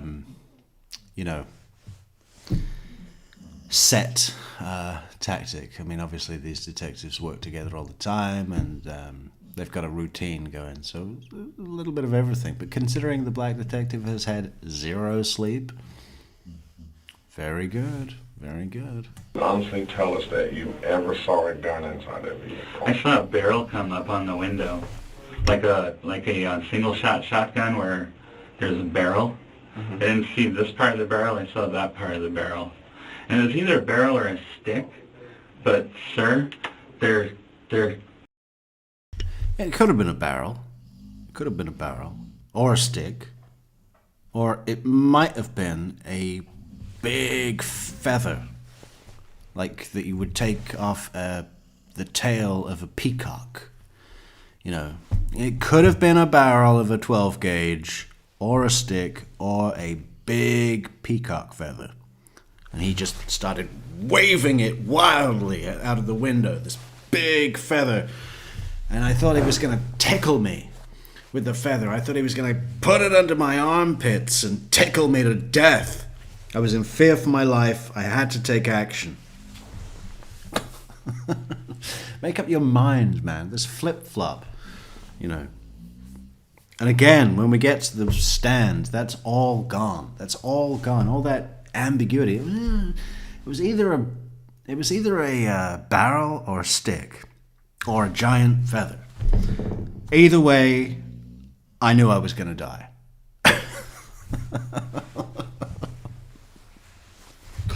Danielle, how you doing, Danielle? Good to see you, Danielle. I still gotta send you that. I still gotta send you that message. I will. I will. We're gonna kill you. And then they say, "You're dead, bitch." I mean, I didn't wait to look to see if they were gonna point it at me. He reached down and picked it up. And then Who reached down and picked it up? well, hopefully it's the guy that I hit. So it was. Where was he sitting when he reached He down? was sitting in the rear passenger side. Okay. And that's the guy that was really agitated. And then that's the guy that I asked, are you You talking about you're going to kill me? Like I said, I didn't know what, you know. My window is up. He was saying a lot, but that's what came through. And Are you talking to me? Are you talking about killing me? You're dead, bitch. Are you talking about me? How do you translate what is such a fucking antagonistic, threatening, menacing, dick tone line like, you talking to me? How do you bring that back to something that's, you know, acceptable to society, a reasonable thing to say? You change it. You change it to, are you talking about me? And he must have thought, it's my word against theirs, and they're all black. You know, that's again what he was hoping for. And Michael Dunn's the kind of racist that's probably fine with the black detective across the way. You know. Because, or, you know,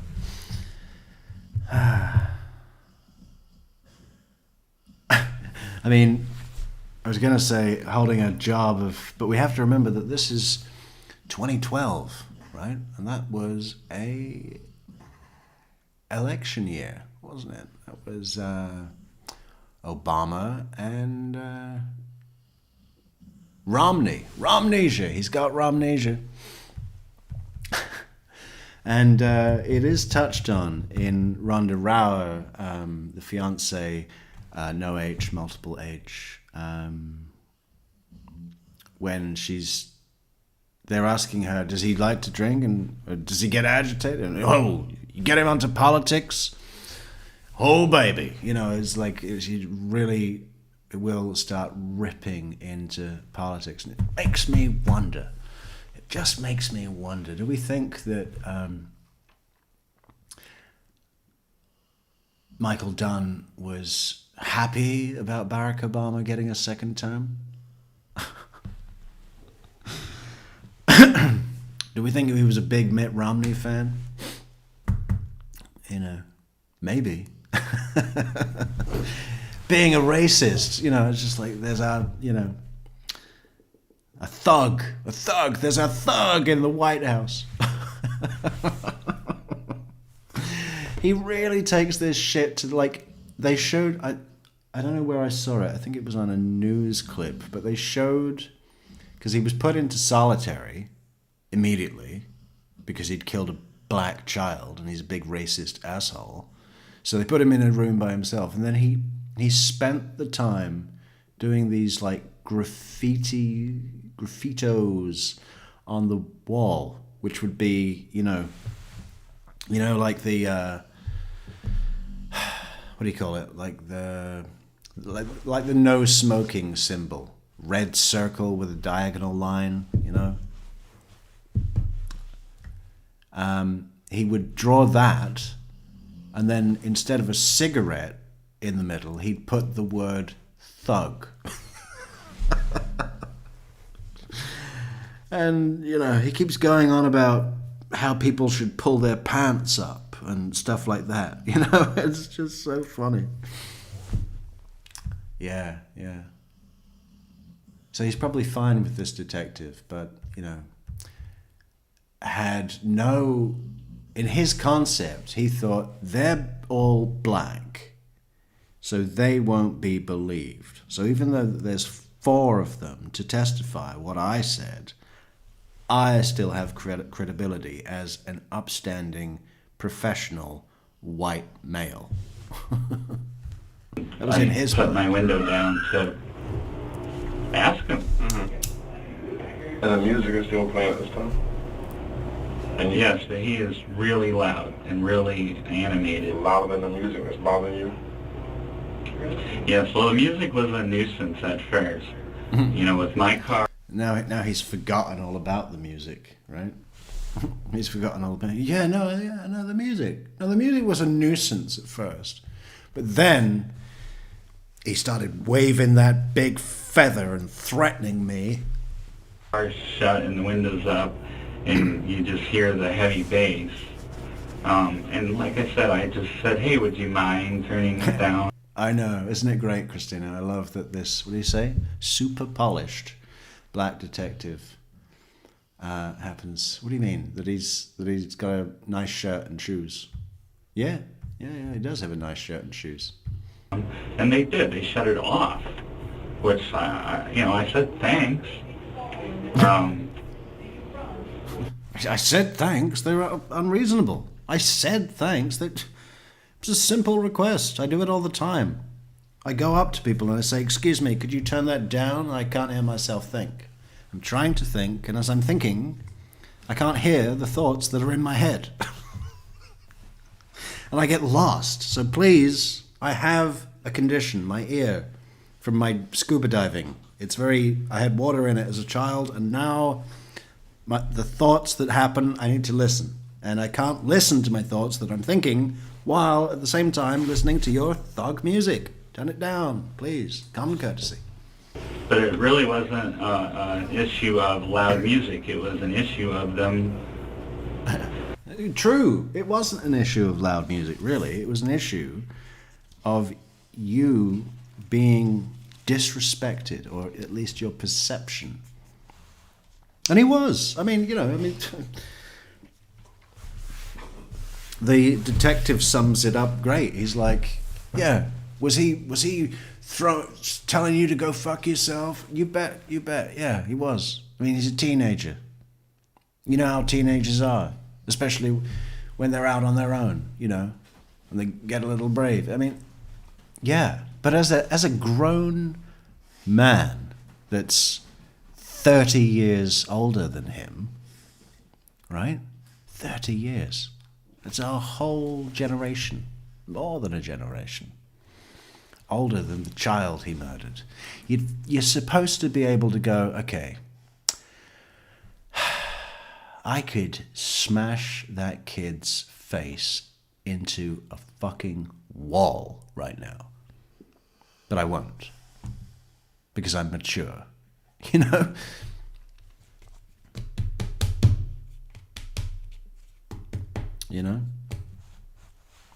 And even in the fantasy land where he's thinking, black kids, red Dodge Durango, very tacky, they're probably dealing coke, they probably got a trunk full of guns because they're thugs, they're gangbangers, they're thugs. Well, that's even more of a reason not to cause an issue. Witness 7 comes in, the contractor who was just stopping to get a Coke on his way back from work or something. He pulls into the gate gas station. They have a pretty big parking lot. And, although it was busy time of day, there were multiple car parking spaces that were available, right? So Witness 7 pulls in, and doesn't take the space closest to the door, the door of the gas station, the entrance. He hears the music and thinks, I don't want to deal with that.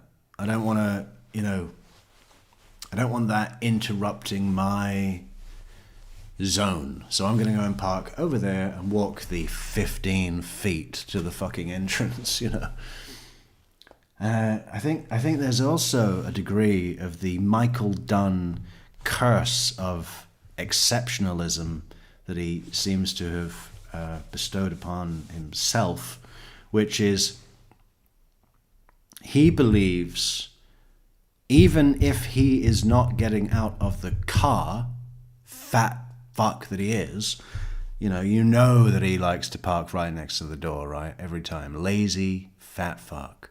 What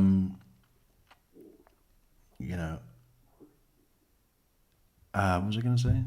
Even if he's not getting out of the car, it's a win for him to get the space that's closest to the door. He probably believes that every store or business in Florida should have a reserved space with his name painted on the fucking tarmac. You know, reserved, Michael Dunn, exceptional software developer. That he's only allowed to park in there. My point is that he chose to park next to the red Dodge Durango Very Tacky that was playing the loud music that was so loud that another witness, witness 7, heard it and steered clear. And those are just the two opposite ends of the spectrum, aren't they? You know? One is an antagonist and one is a preventionist. Is that a word? I bet it is. Threatening my life? But it started from me. Absolutely, and you know, that's when I started And the telling you music guys was I'm playing when scared. you pulled up. No, it was not. It was not? No, it wasn't. And got in the car and she'd been gone Yeah. for a little. It wasn't a feather or a stick. What he did is he pulled out a really long balloon and then started, you know, angrily twisting it and folding it. And I realized that he was making a balloon animal machine gun. And I had just seen The Mask, where Jim Carrey did the same thing, and then it turned into a real gun. So I knew I had to take action. A little bit.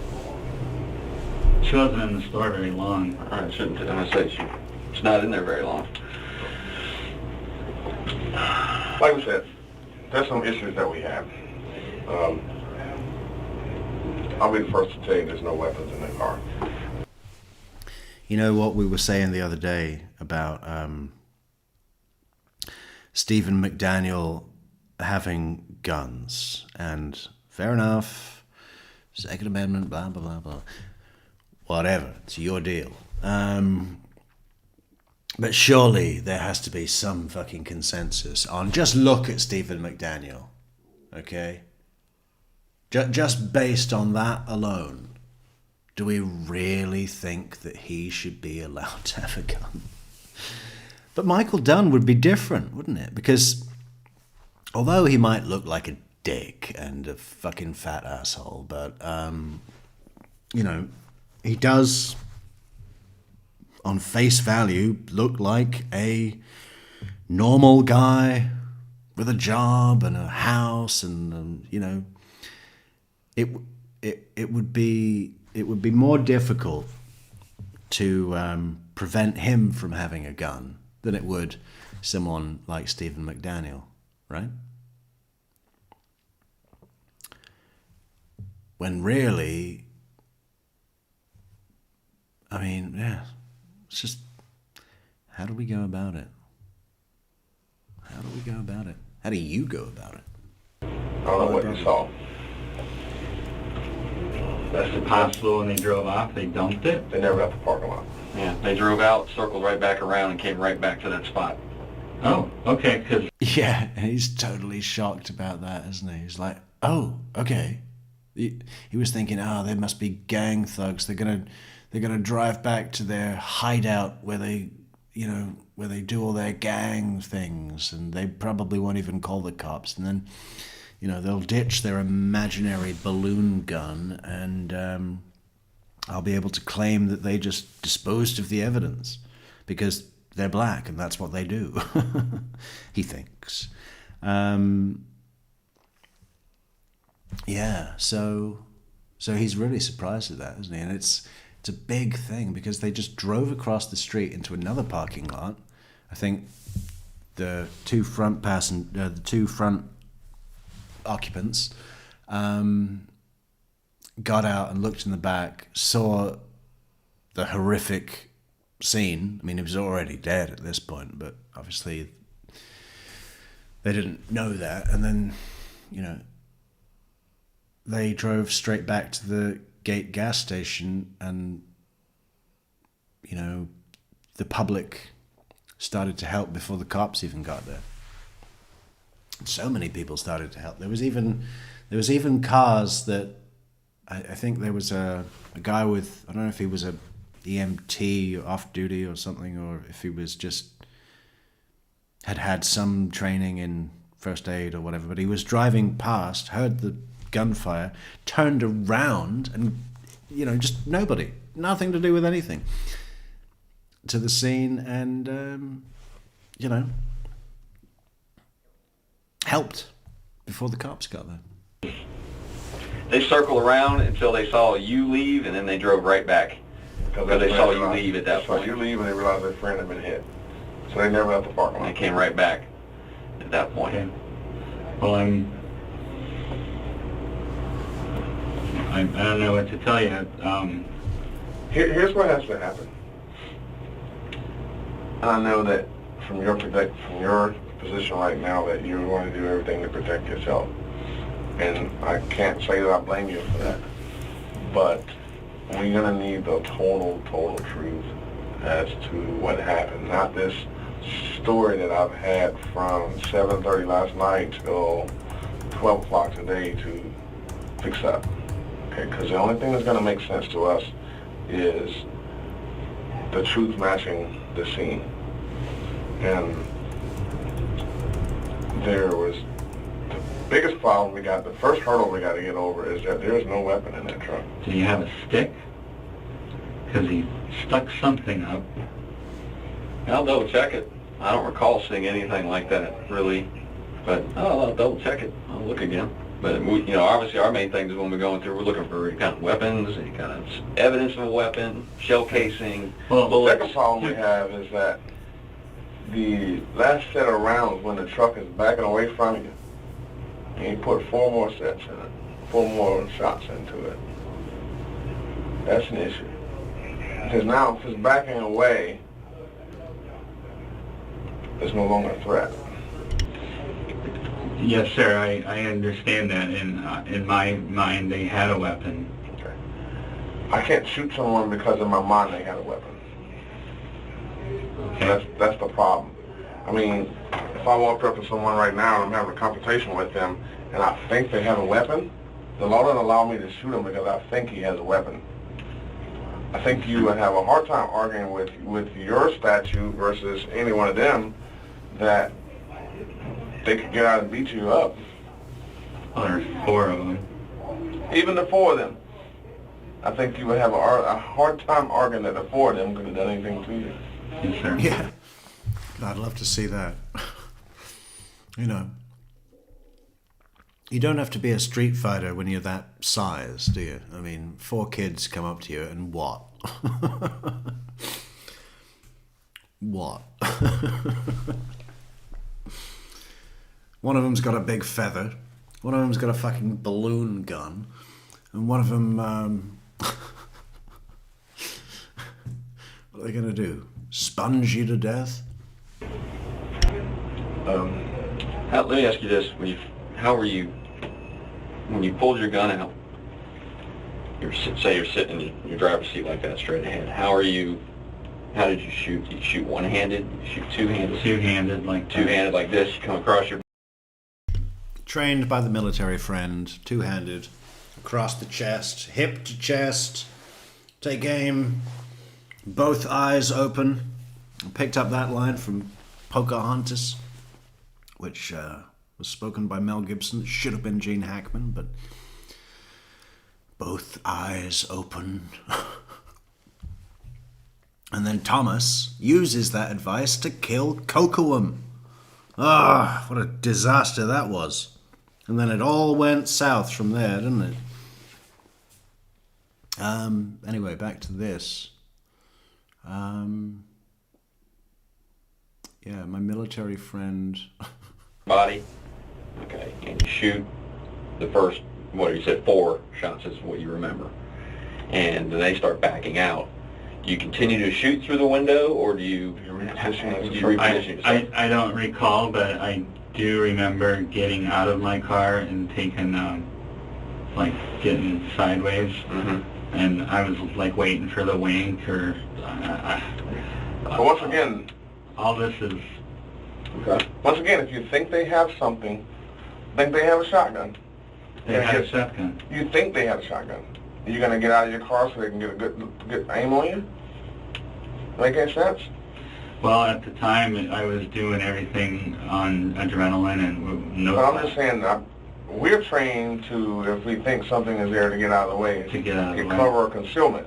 So you're telling me that you thought they had a shotgun, but you got out of your car so they would get a good aim at you, is what you're telling me. Well, I thought maybe they would shoot at the car and I wouldn't be in it. But But the car, your car's... I would have thought his military friend would have told him that much, you know. If someone is shooting at you, get out of the way. Michael Dunn almost appears to be taking notes. Like, you've had your military lessons. Now we're going to give you CARP lessons, which is much more appropriate for dealing with situations in an urban American environment, right? We're not in Fallujah. We're not doing fucking building-to-building combat. This is cop land. So if someone's shooting at you, get out of the way. And he's like, oh, okay, get out. Like he's taking notes. Get out of the way of bullets. Say it again.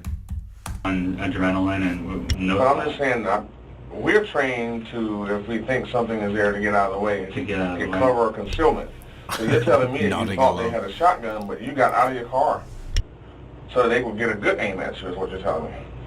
Well, I thought maybe they would shoot at the car and I wouldn't be in it. But But your car's not shooting at them. You are. Why would they shoot at your car? Shadow, they can't. Honestly, sir, I'm at a loss to justify what I did on the second volley. Right. Other I'm at a loss to justify what I did. That'll come up at trial. than to say I thought they were going to be shooting back, and I was keeping them from doing that. And I was in such a panic.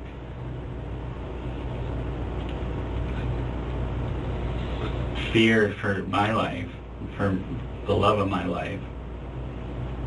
That I did, you know, in fear for the love of your life, what had they done? well, Were they riding the had truck? they been out of their truck doing whatever to me when she came out, they would have, I just assumed, So once again, we're acting off assumptions. Because they weren't out of their truck. They were not out of the truck. the guy was coming out of his truck. Yeah, the driver had gone in the store. No, the guy that I was talking to, Mm-hmm. the one that I shot, he was coming out of his truck. That's when he said, "You're dead, bitch," and opened the door. Okay. And at that point, were you shot? That's the point where I went and grabbed my gun. Okay. Because I did, you know, everything's fine. They're just talking. And then all of a sudden, So you get the gun, rack it, and then reassess? no, I didn't reassess. I So started shooting. you because grabbed, he was coming at me you with a went, grabbed shotgun. gun, rack, came up. Yes, sir. Okay. So you see him start to come out of the door of the truck. At that point, you turn to get your gun. Is that correct?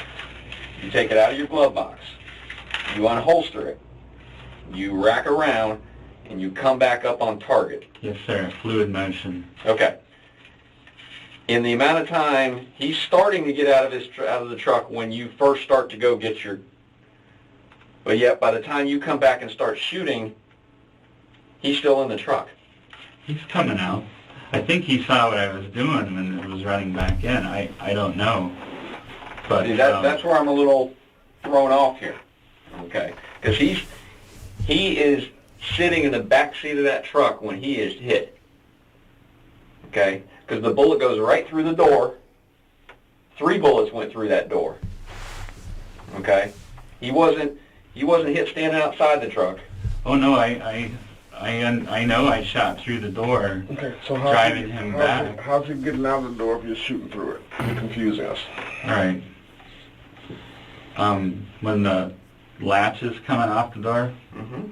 that's when I went to do what I was doing with the gun. And when I came back, I'm firing. When the Good. latch is coming off the door? No, when I got my gun out of the... When you said earlier about that, when you see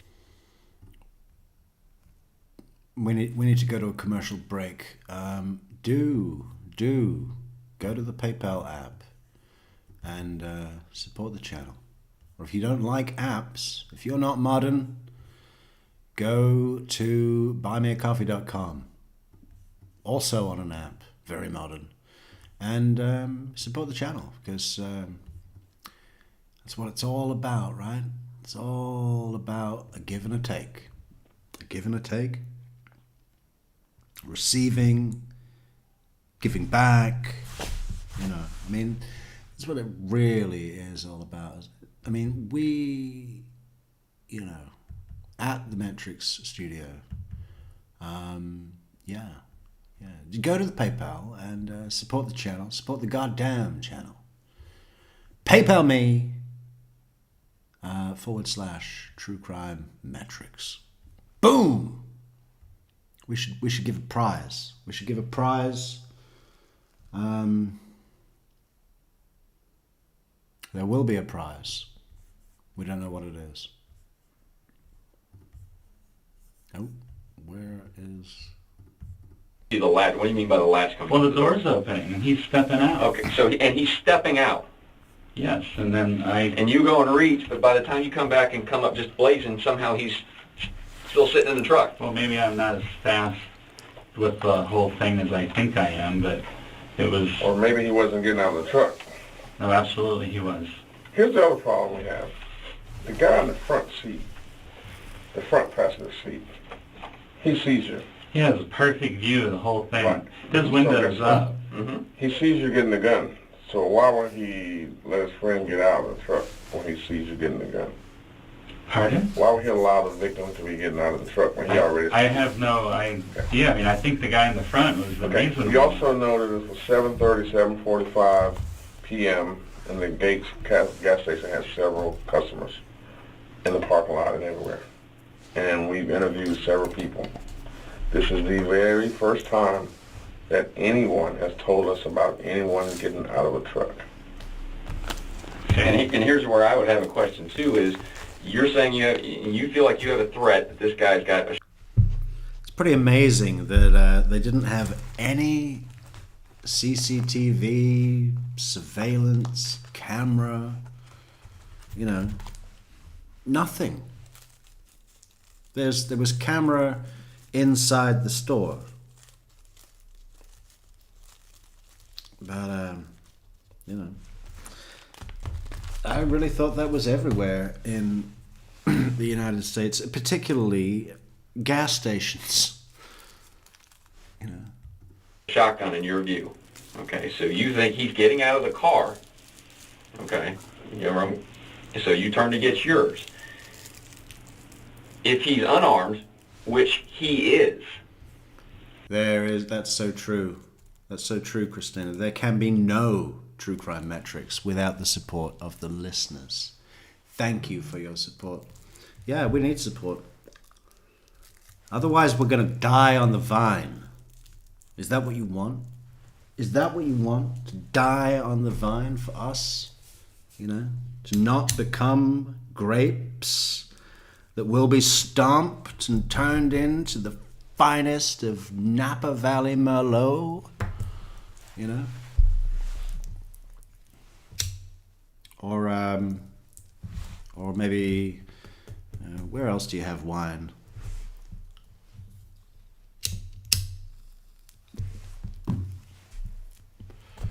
I know that Maryland like to pretend that they make wine, but it's not true. I don't know what the hell that stuff is. Why is he going to be... I don't know, maybe Now he thinks I'm unarmed. The sad fact of it is he's telling me he's going to kill me. You're dead, bitch. Because you asked him to turn the radio down? You're dead, bitch. See, that's the part where I don't understand. And you know what? And I'll tell They you... were getting Shit, was I just on mute? Did I just read your message, Christina? Or was I on mute? really agitated. I understand it because believe me, we deal with guys who you ask them to turn their radio down. I guess we'll know if anybody comes and starts defending Maryland's grapes. We'll get out of the car and shoot you. We deal with those kind of dudes all the time. Here's what I can almost bet you a year of my salary on. When you got into a confrontation with those guys, a man of your stature, if there was a gun in that truck, they would have shot you. They wouldn't have had to get out. They would have shot right through. They would have shot from the truck just like you were shooting from your car. Because you guys are, I mean, you're directly next to They each have other. the beam on you. The truck is actually higher than your car. I'm in front with the front passenger. And we can tell you another thing from working murders in Jacksonville. People don't get out of the car to be seen when they're shooting someone. They're going to shoot you right side of that truck. All right. He was getting out of his car. We're this close to each other. He was getting out of his car after repeatedly telling me that he was going to kill me. So, is he going to bite my ear off or shoot me with a shotgun? I wasn't too concerned about. He's going to bite my ear off.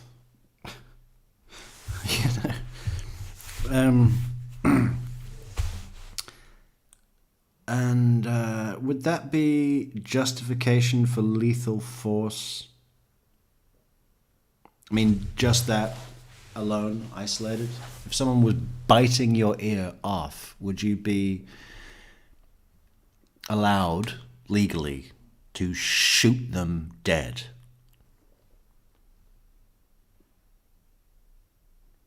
I mean, without anything else on top of biting your ear off is not going to kill you, right? And I believe that in all states, the requirement is that you, in order to defend yourself with lethal action, you have to be reasonably operating under the assumption that you are about to die, right, by the person that you're now going to kill. Such a beautiful system, isn't it? So biting your ear off would probably not legally justify a lethal action. How he intended to do it. Now, and I'll tell you this. We talked to the other guys in the car, and they will all admit, they will all tell us, that was his name, said, yep, didn't like the fact. There, on the screen, that's the beautiful link to the beautiful PayPal, so that we at True Crime Metrix do not die on the vine like a sad, pathetic bunch of Maryland grapes. Head on over to the app. He told him to Support turn the the music channel. down. He wasn't happy about that. He didn't like the fact that some stranger's telling him to turn his music down. He's 17. He's a teenager. Okay, you know what teenagers are. They're a little hard-headed sometimes, especially when they're out on their own. Mm-hmm. And did he throw some F-bombs at you? Basically tell you to go fuck yourself multiple times? Absolutely. They said, yep, he was jaw-jacking back and forth with that guy. But at no time did any of them say, well, okay, he did say he was going to kill him. Because it makes no sense, because what's he going to do? He's not armed. What's he going to, oh, I'm going to kill you and get out of a car. And we're talking about a kid. You know how many times that kid's been to jail? Never. He has no history of violence, and it's not like we're getting some street thug. thug. This kid has is a truancy in school. Truancy from school. The hardened thug. Yeah. That could not be a worse revelation for Michael Dunn at this point. He was banking everything on them having a record as long as their arm,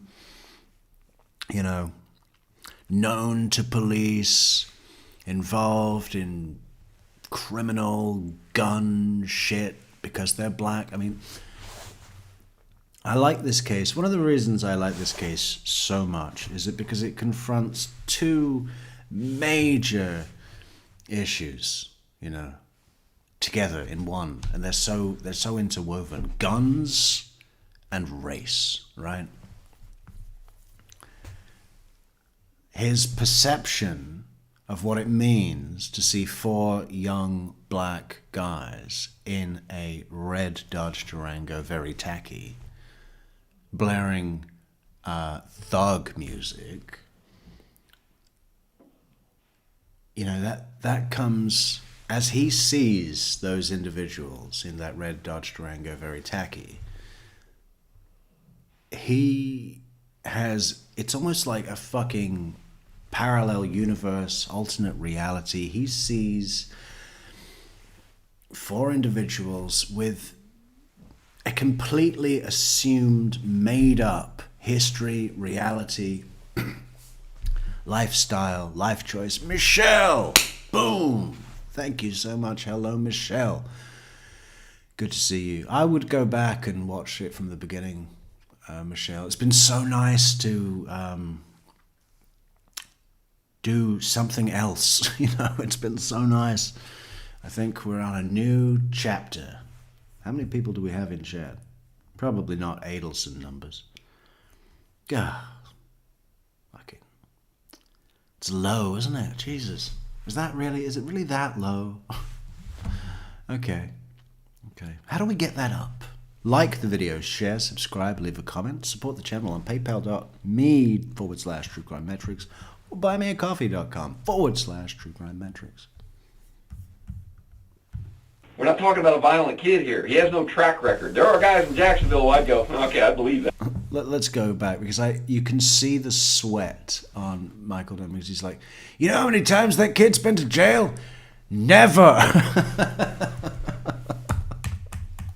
You mean he's not a coke-dealing, gun thug, gang-banging black in a red Dodge Durango, very tacky? But he was playing rap. Doesn't that mean... It's called gangster rap, isn't that? I thought that meant he was a criminal. His pants were really low. You know, I could see his boxer shorts as he walked into the store. Doesn't that mean gun thug, gang-banging, coke-dealing criminal? Can somebody explain the rules? Told him to turn the music down. He wasn't happy about that. He didn't like the fact that some stranger is telling him to turn his music down. He's 17. He's a teenager. Okay, you know what teenagers are. They're a little hard-headed sometimes, especially when they're out on their own.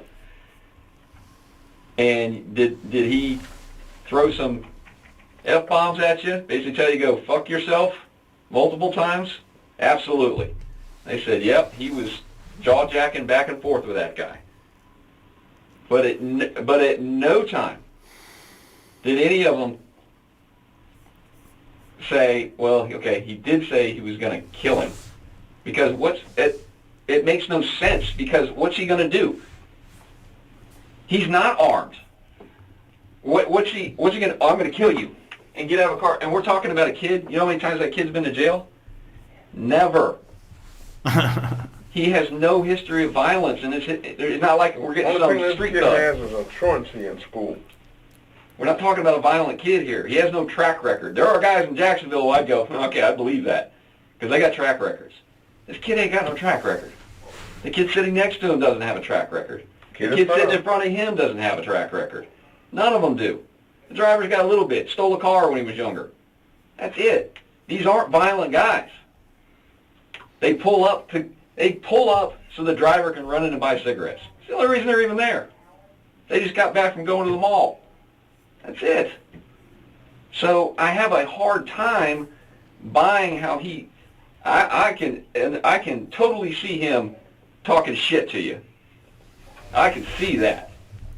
But to take it to a level that he's threatening to end your life when he can't. There's no way he can. He doesn't have anything. He didn't know that. I know. That's all the reason that you're not knowing that is all the reason.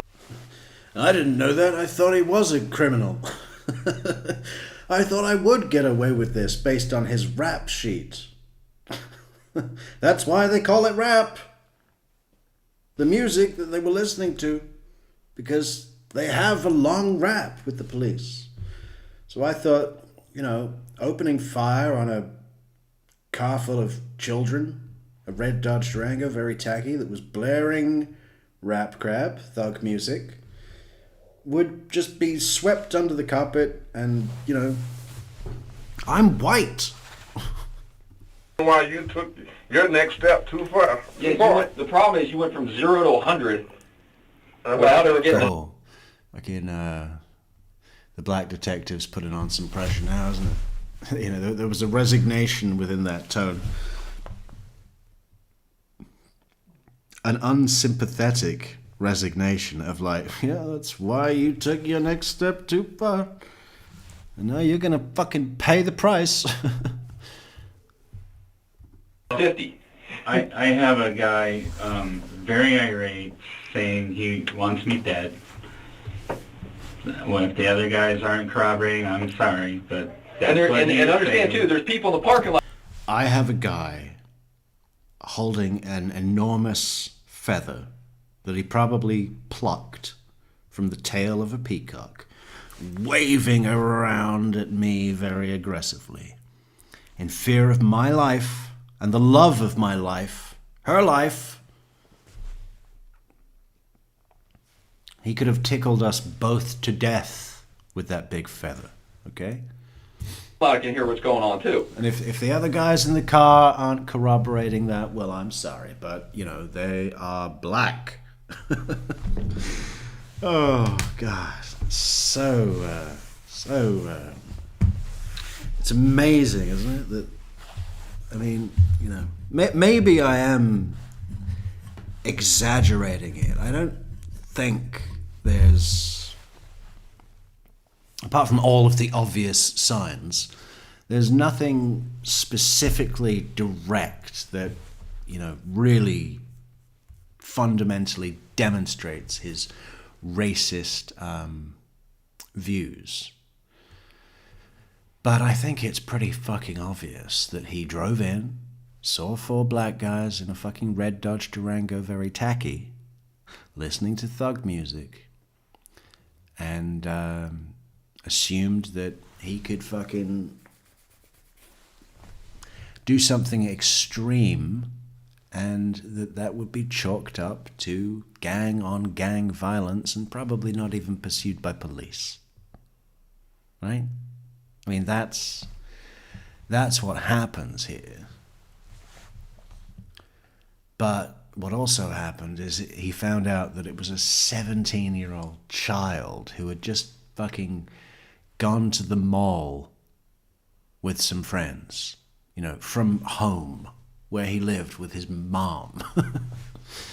And the biggest thing on his record was some truancy at school. He skipped science twice. Not one of them.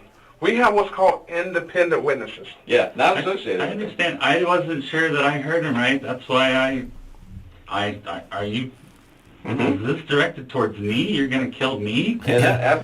I thought, are you talking to me? No, I don't want to say that. That's the line from Taxi Driver. It's so funny because his defense lawyer in this trial that's really good. We're going to definitely be looking at some highlights of that over the next couple of days at least. His defense lawyer says, hey, let me ask you.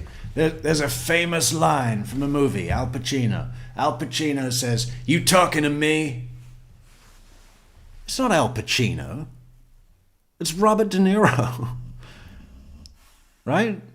Travis, whatever, from Taxi Driver. I don't think Al Pacino has ever said that in anything. What would he have said it in?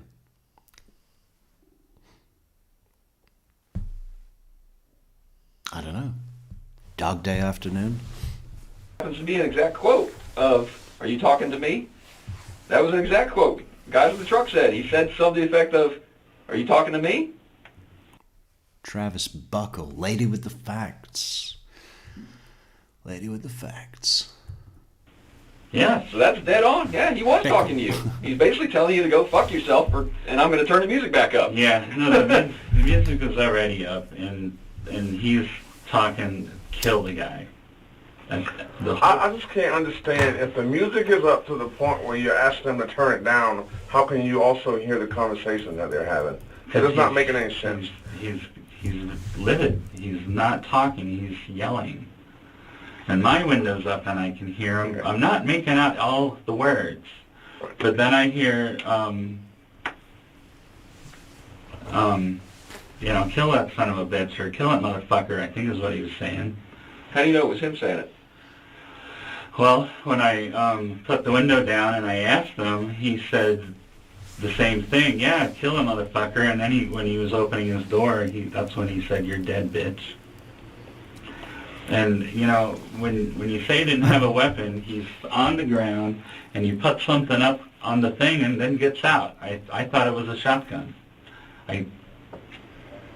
Or a stick, or, some kind of weapon, but he's... Or a stick. What kind of stick? Like a twig from a tree? Or a bush?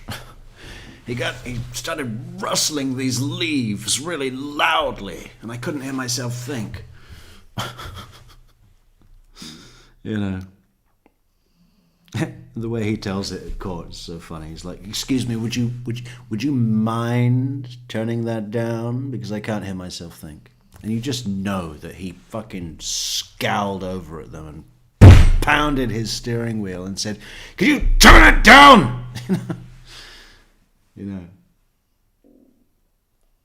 There's no other way that this happened. Apparently it was something that he would do with regularity. Go up to strangers and say, "Could you turn that down? I can't hear myself think." I'm thinking, and I need to hear the thoughts that happen when I think in my head. And the thoughts that are in my head, I can't hear what they are, because I'm listening to your thug music. So could you turn it down so I can hear the thoughts that I'm thinking in my head? Please, common courtesy, please. Conference.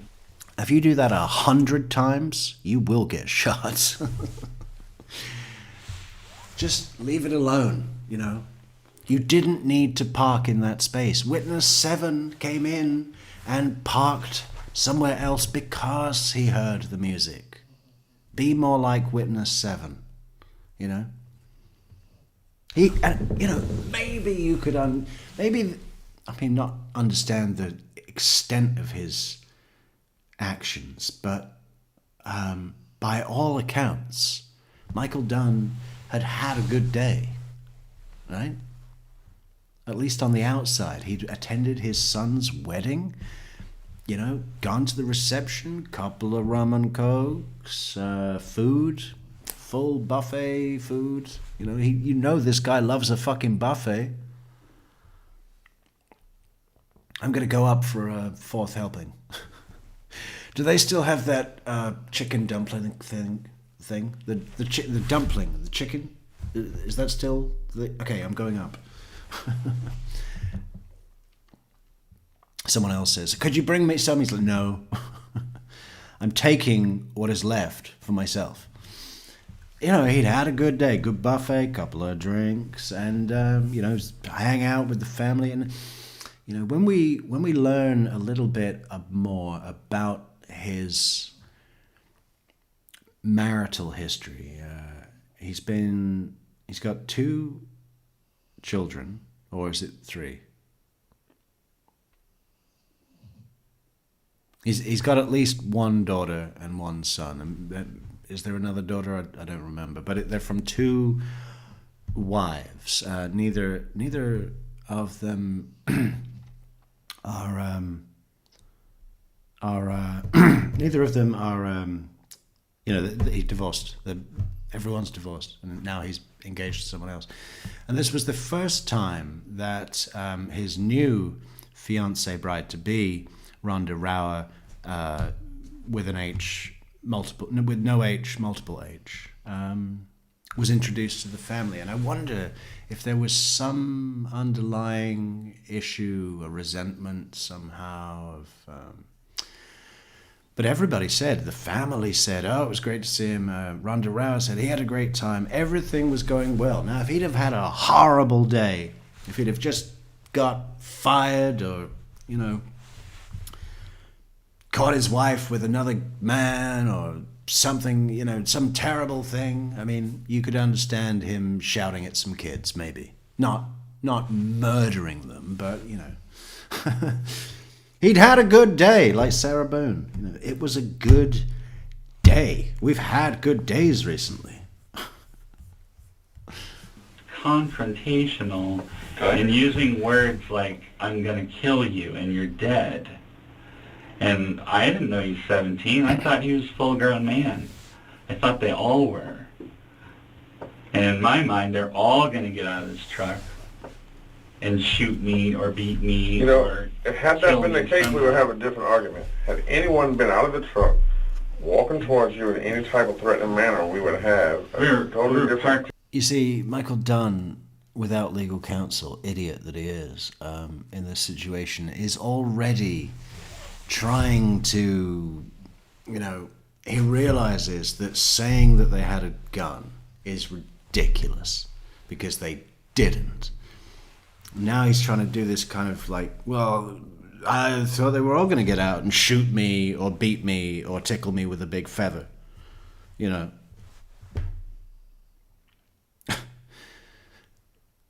It really does not go well for him at trial because he's like, you know, the prosecutor, who's pretty good, pretty tough on Michael Dunn, and he's got a very specific style with his closing arguments that it's, you know, be a great one-man matinee to see because it's so involving. You know, I'm not 100% whether I love it or whether I just think it's very good because it's a little bit too theatrical. He does this thing of like, Michael David Dunn gets back to his hotel, pours himself a stiff rum and coke. You know, it's a bit over the top. Anyway, we'll get to it because it's certainly appealing to watch for sure. It's very good. It's very good. Right next to each other. Yeah, I know you were. There was no walking. It was him getting out, and he was an arm reach from me. But here, those cars are so close to each other, though. Him getting out, it's going to be hard for him to get out because he's back away from you. His door opens up. He's actually going to be shielding himself from where you are because you're closer up to the driver. All these things you're saying are great, but you know, I didn't analyze all these things. I got the shit scared out of me. Oh, no. And some guy's coming at me, telling me what he's going to do or wants to do. I reacted. I'm sitting here telling you guys I was in fear for my life. I honestly was. I have so much going on in my personal life. The last thing I want to do is be in trouble. I don't want to cause you guys a sleepless night. I don't want to lose my freedom. This is what we do. Don't worry about that. This is what we do. Well, I mean, the last thing I'm looking for is trouble. The last thing. I mean, You don't think I have like asking someone to turn their music down in a public place? Absolutely, that was stupid of me.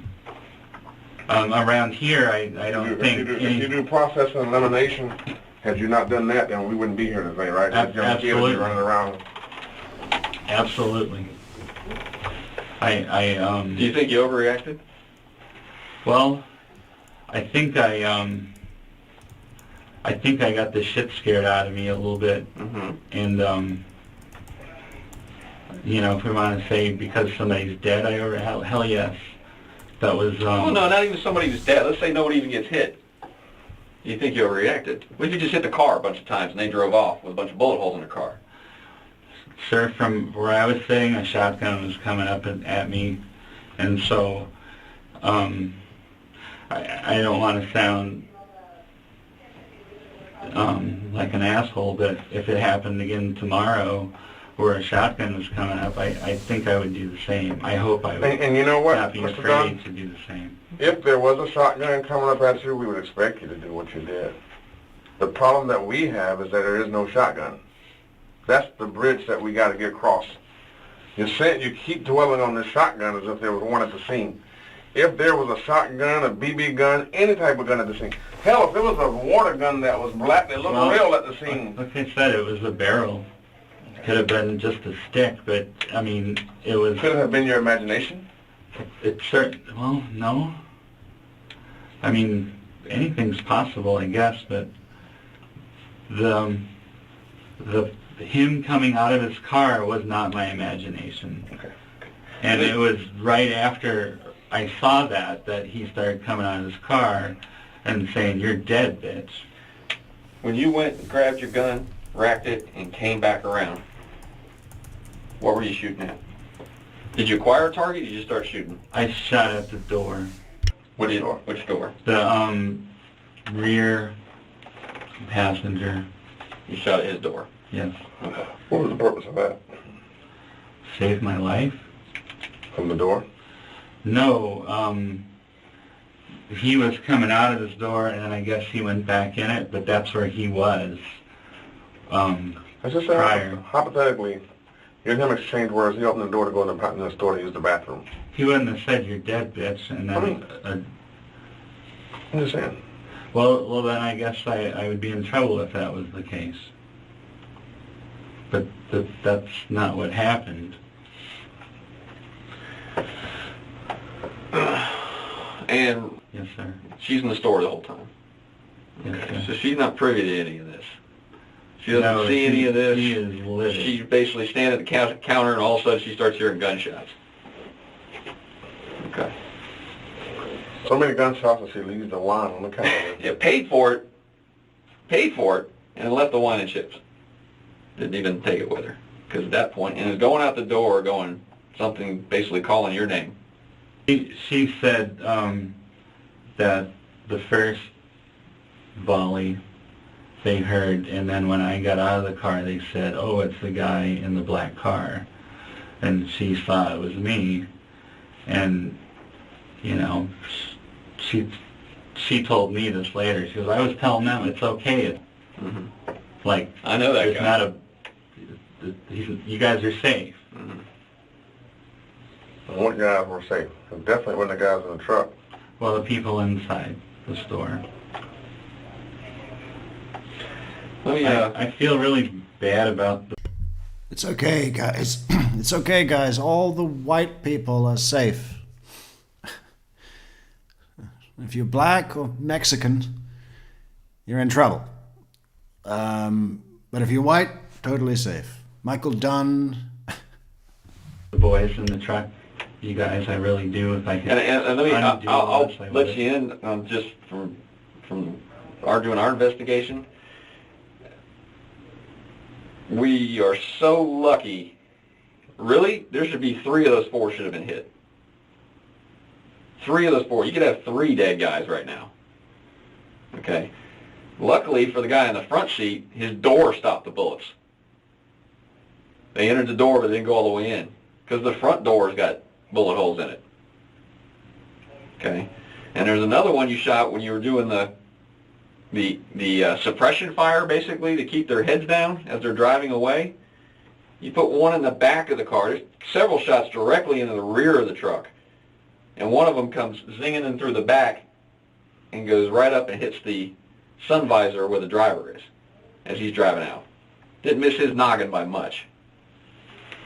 You know, so we could very easily have 3 victims at this point. Luckily, those guys didn't get hit or any way, shape, but they're all fine. Except for the poor guy who's pretty much was dead right there. It didn't take him long. He was gone.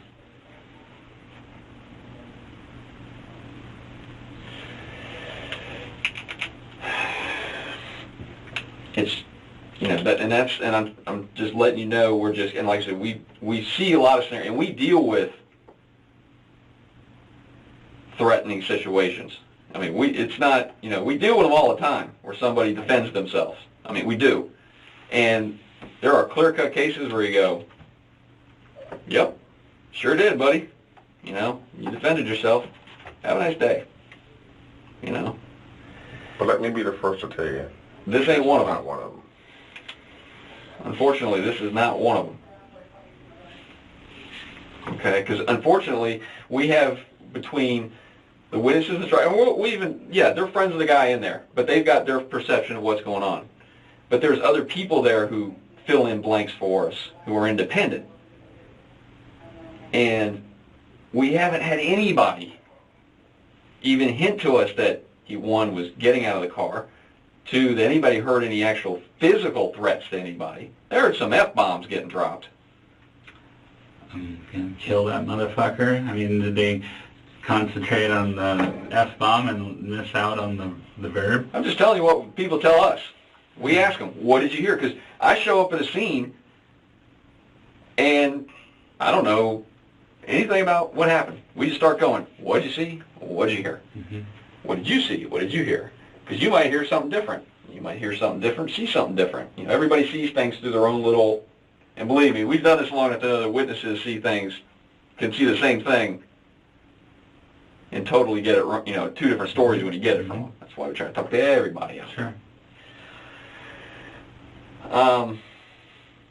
Give me a break real quick. I want to check my photographs and see if I can find what that is you're talking about, so I can show you and see if you can remember what it is that you think you saw him with. Okay? Because I got some photographs of him in the car. I want to see if that's good with you. If we can try to figure out what it is you saw, so at least we're not guessing. Okay? Fair enough. I mean, I'm asking you, man. I'm not real good with gore. Oh, no. I'm not showing you any pictures like that. I'm not showing you any pictures like that. No. I'm not really good with gore. Well, maybe you should have thought of that before you shot a child 3 times through the heart and lung and in the groin. You know, because those pictures, I guess his parents aren't real good with gore either when they had to, you know, identify his gory body. You know, it's all about perspective, isn't it? No. I'm just simply showing you things that are in the truck. No gore, no nothing like that. Okay, I don't do that. I'm not going to throw pictures of guys, the victim in front of you. It's not my style. Okay, I'm not here for that. But you're telling me you see something in the back. I'm just trying to see if I can figure out what it is you saw. What I saw came up on, like, where his window's down, come up like this. Okay. Maybe sticking up like that. And their window's taller than mine. I can't see They're a little above the you. barrel. But it was something he picked up off the floor and set there. However, and then he's getting out. Okay. Yeah. Well, look, let me find it. And my military friend told me that if you see a suspect lean onto the floor, they are definitely picking up a shotgun to murder you with, and you must react. My military friend, he was in Fallujah and building-to-building combat, so you know he knows what he's talking about. He taught me the proper way to you can't see what I'm doing. He does this hilarious action of his hands coming up and like across his chest. Just looks like the biggest fucking douchebag. Just a huge potato with arms and legs and a head. And then that way we can clear up exactly what it is. So that way we're not guessing what we're talking about. I'm not feeling so hot now that you guys are... Unfortunately, we have that effect sometimes. Well, I don't mean sick. I mean... Wait till you get to jail, man. That's gonna, it's all change from now, okay? All change. And you're never, ever coming out. No bond, you're gonna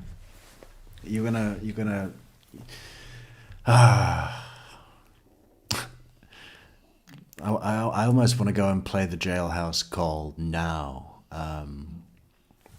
because it's so. He starts going on about how he's the victim, and then he can't help but brag at the same time as,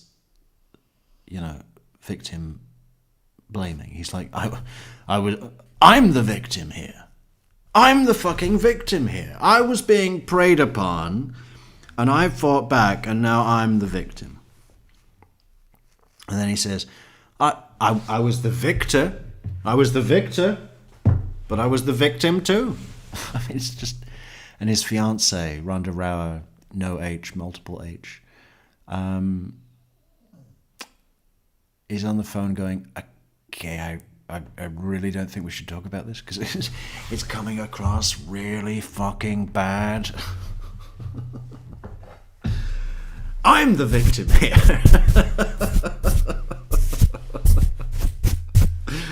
Oh.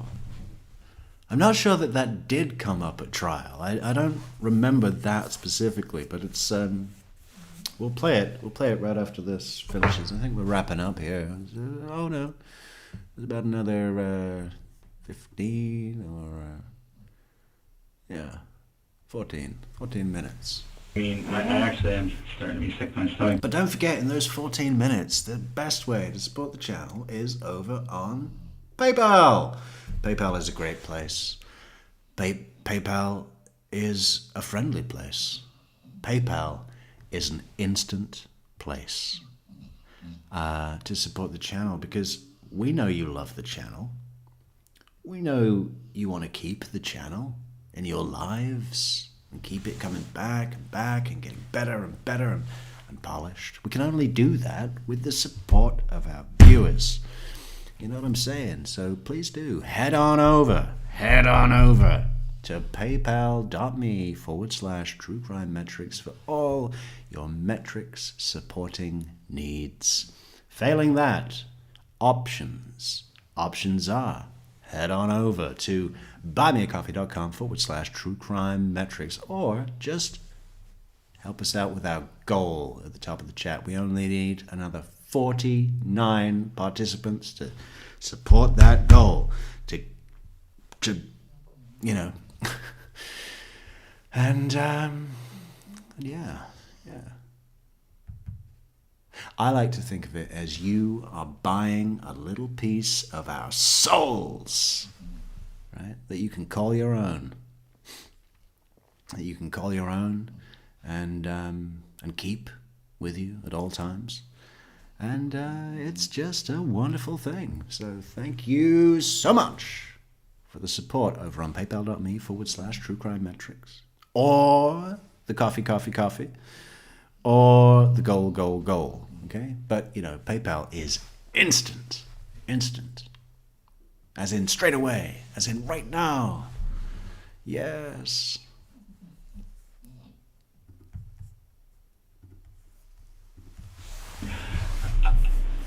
I don't know how I can express to you guys that I was in fear for my life. I've never been so scared in my whole life. I've been mad and my hands shake, but I was so afraid that I didn't have time to think. I only reacted, and I don't know how to. And understand what I'm saying to you. I'm not there, okay? You tell me that's what you're feeling, okay? I take what you're telling me. But I also have to go with what the physical evidence of the scene tells me and what other people tell me, because they interpret things differently also, okay?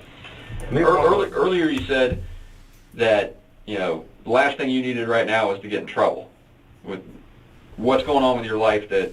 Oh no, my life is great. Life is great? What I'm got a place on the beach. I got a great job. I got a great girl.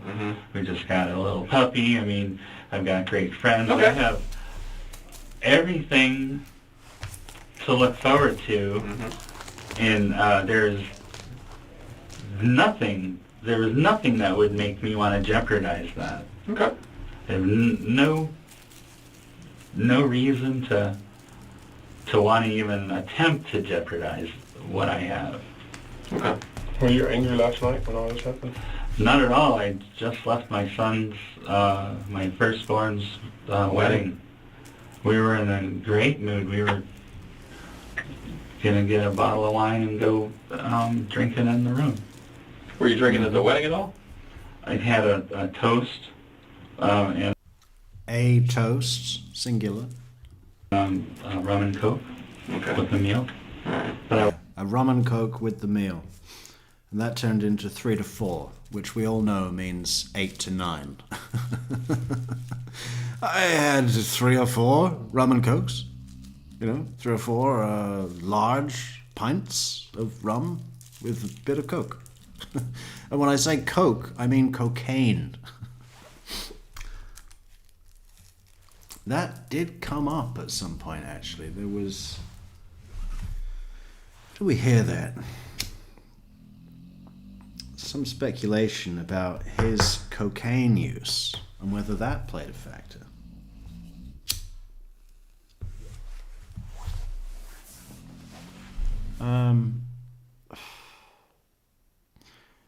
It certainly shouldn't. I mean,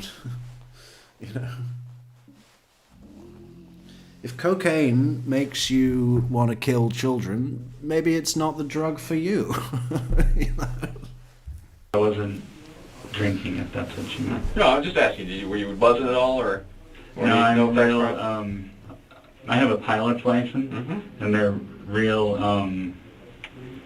sour on DUIs. I had a DUI when I have a pilot's license, and they are real sour on DUIs. Yeah, I'll bet. You know what else they're sour on? Murdering children. They frown on that.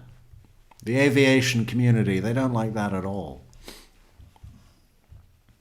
I was in my early 20s, late teens, and that one in I love Michelle. Michelle always just gets straight to the point, doesn't she? He was drunk. There's no IMO, which I hate it when people put in my opinion. We know it's your opinion. You don't need to tell us that. But there's no like theorizing. It's just like he was drunk. Classic Michelle. incident is still haunting me to this day. In that I went to Canada and they got like a ID check type thing, and they asked me if I'd been arrested. Well, not since I was a kid, but in actuality, in 2003, I got pulled over for a traffic, and then they said, "Oh, you have a violation of probation," and I got arrested, and that was from the DUI when I was a kid. At the Failure to appear. well, down in the Keys. So you're the one with the rap sheet, not the black teenagers. Okay. I see this. Do you think this guy? Can you imagine this guy plain drunk? You know, plain drunk, as in being drunk on a plane with this guy. Fucking hell, that, you know. I get the feeling that when he flew into Canada, the reason he was, you know, asked questions is because he was being a drunk, plain drunk dickhead. You know, 100%. The Salvation Army that does that. So, long story short, when I moved to California, I came back in '94. I had trouble getting my license because they said that I didn't complete my community service and all that stuff, so I called them, and they had everything in the paper. Didn't complete your community service, yes. Shocking.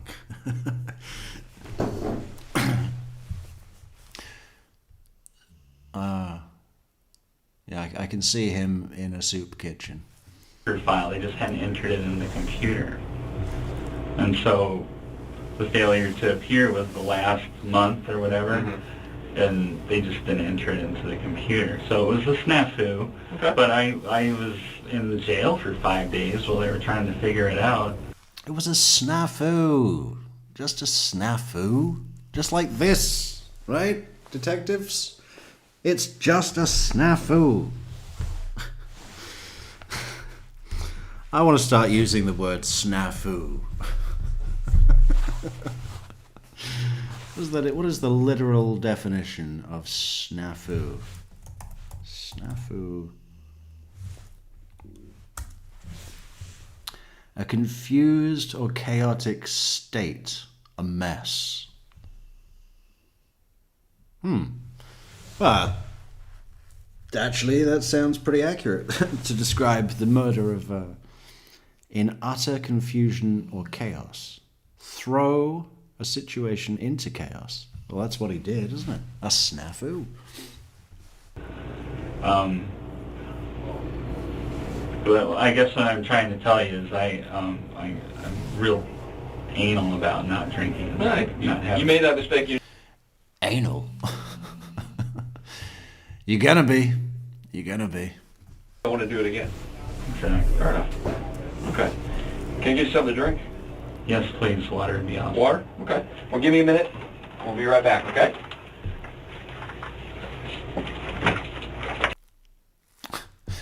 Rum and Coke. Can we get you a drink? Yeah. Do you have any Captain Morgan?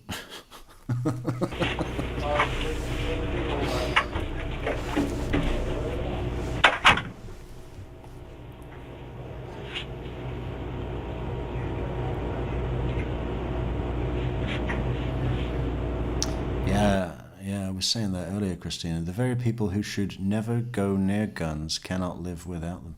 Well, it wasn't exactly what I was saying, but it may be true. It's the same with a lot of things, though, isn't it? Like people that are drawn to high political office, you know, are the exact ones that you would least want in that role. And the ones that would be good in the role are the ones that you would have to drag kicking and screaming to the seat of power, you know. I'm not referencing any specific situation or even country. I'm just saying in general, the type of personality that it takes to be driven to high political office is, you know, what do you call it? It's a paradoxical because if they want it, that means that they shouldn't get it. You know, and the ones that should get it don't fucking want it, you know.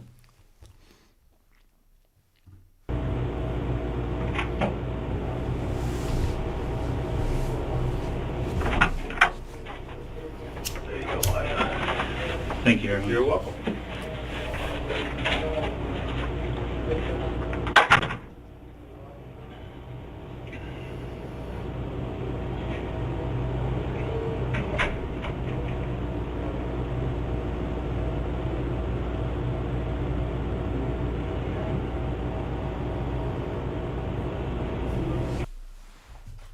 Yeah, is the video freezing for people?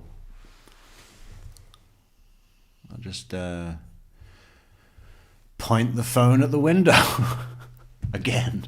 Sorry. Hopefully that's better.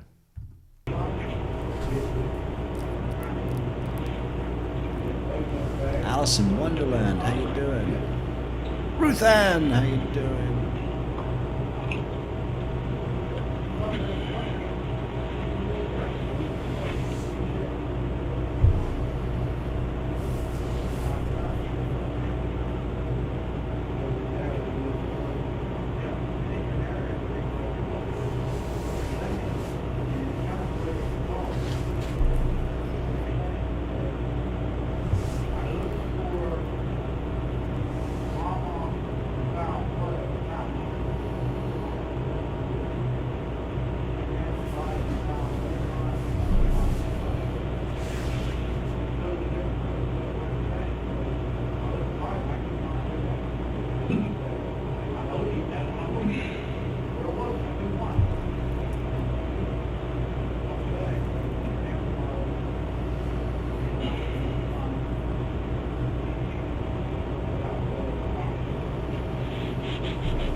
Michelle's wondering what he's thinking. I think what he's thinking is how horrible it is to be a victim in this case.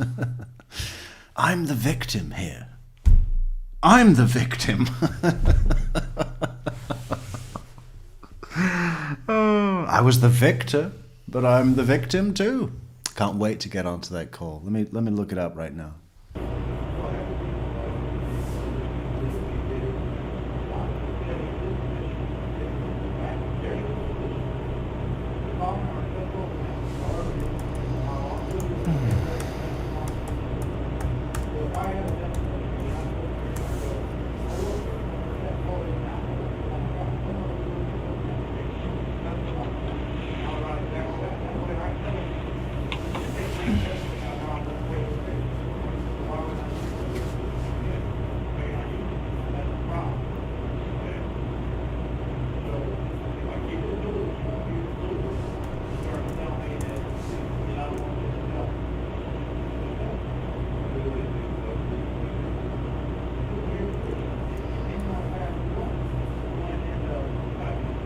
Is anything happening here? Or is he just sitting? Oh.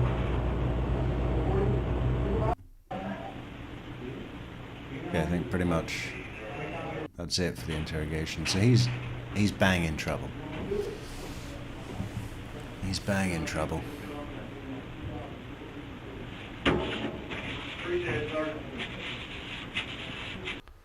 So why don't we go to some this jail call? This is so good.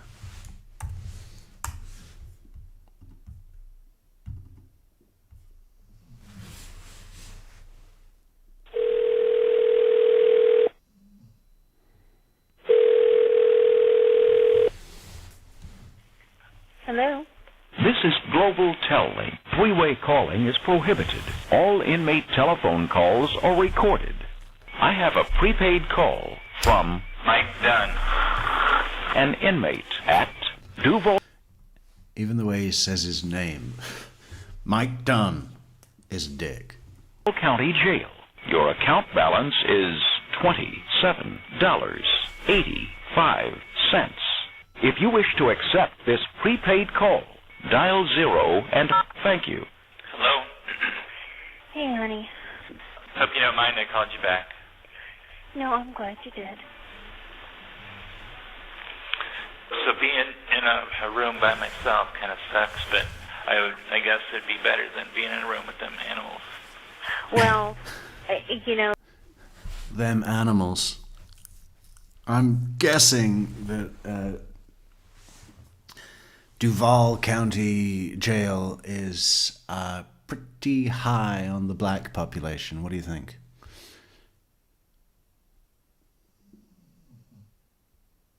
Jacksonville itself is pretty black, isn't it? I got that wrong? I'm not 100%. I just have a feeling. They probably wouldn't think too highly about what's going on, and so it is theft, but I can only imagine.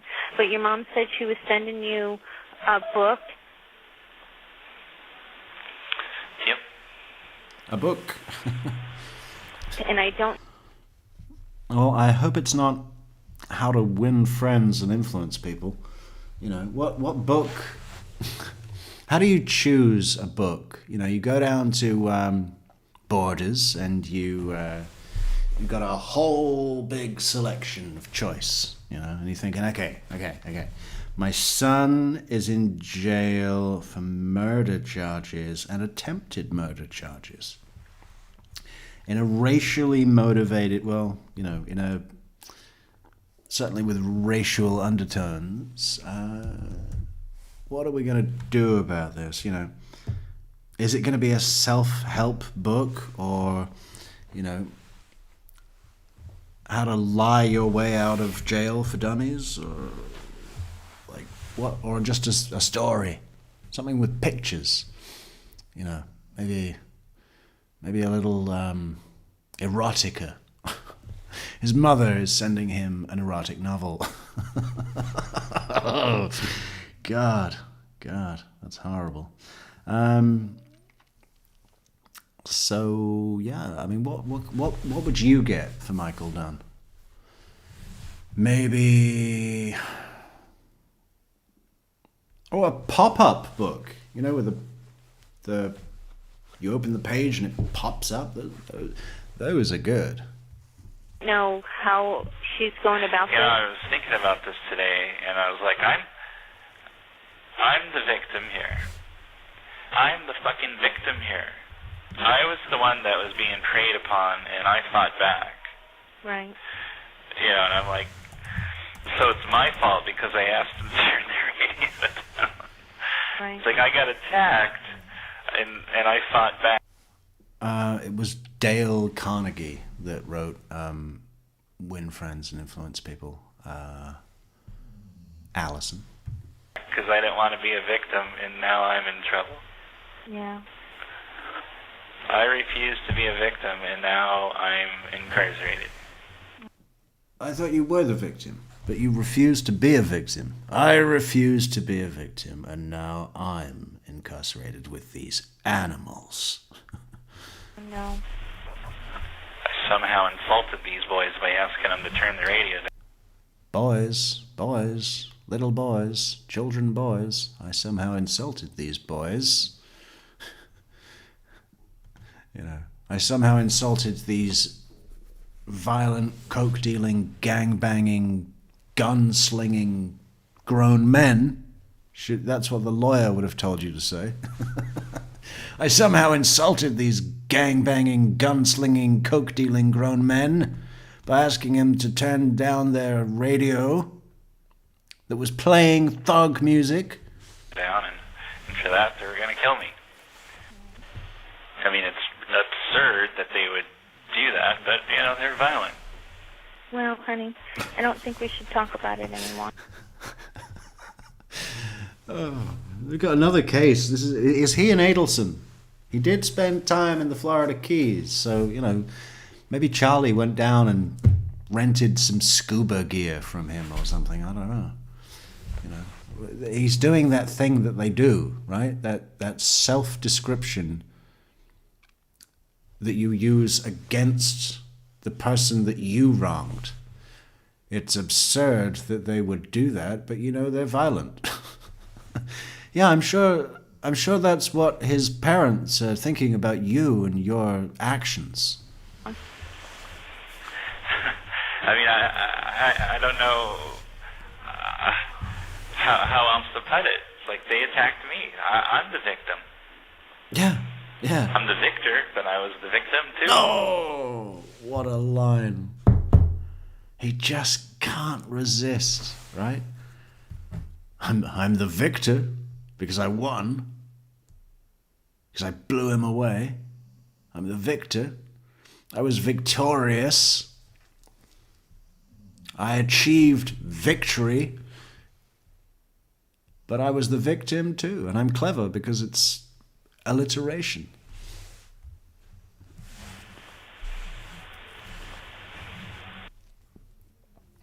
Okay, before we get another copyright strike, we have to stop that video.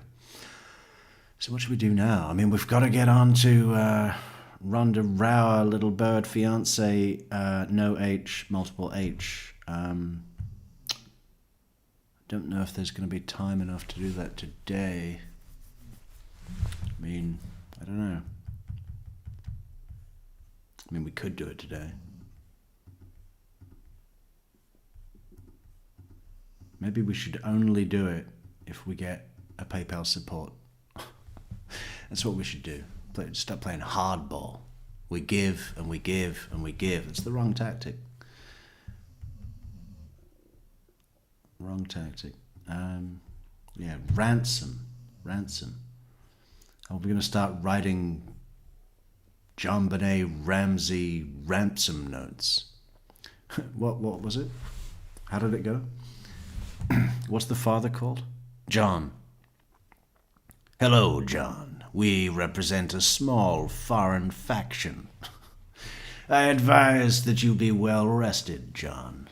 Bring the money in 20s and 50s. The thing is, it was the most comically fake ransom note ever to have existed in history. Unbelievable. It was worse than the Jodi Arias ninja alibi. made-for-TV movie adaptation to real-life scenarios. Hello, the defense rests. G'day. Almost lost me bloody wallaby, but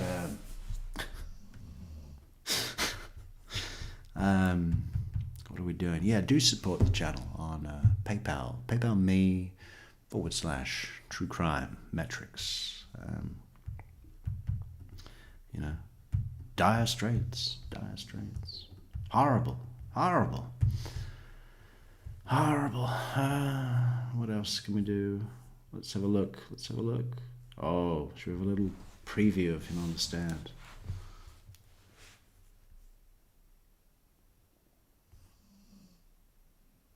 I don't know. Should we have a preview of him on the stand? I'm tempted. He's wearing his finest big green jumper. He's like, I know. I'm gonna go dressed as a friendly Irish uncle in a shamrock sweater, smelling of stew, Irish stew, and Carl Cannon. You know this guy fucking eats Carl Cannon by the bucket.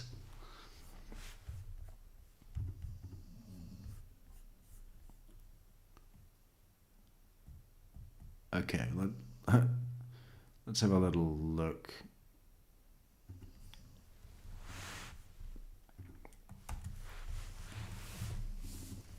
Short look.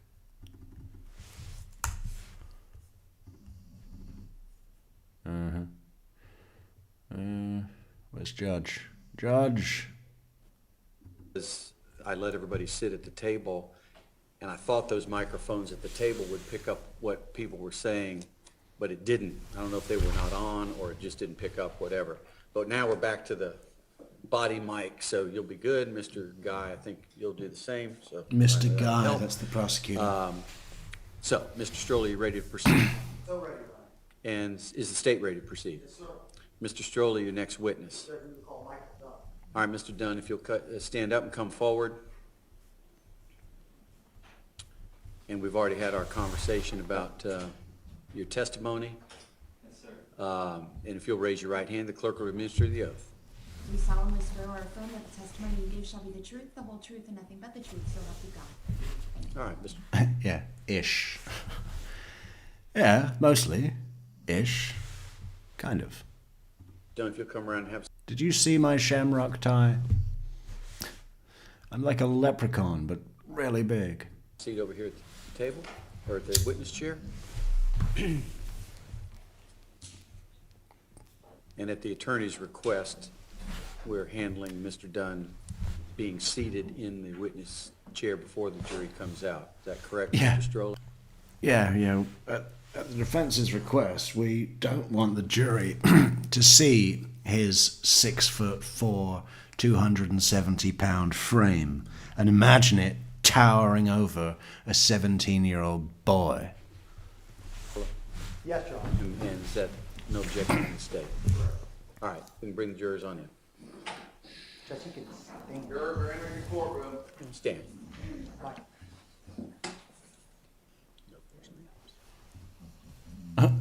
He's standing up anyway. We've blown it. He's a giant. He's an Irish giant. Somebody get him some Carl Cannon. 3 buckets.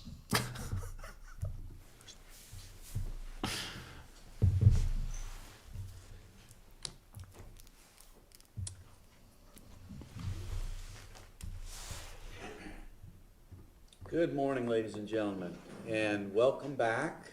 You can have a seat.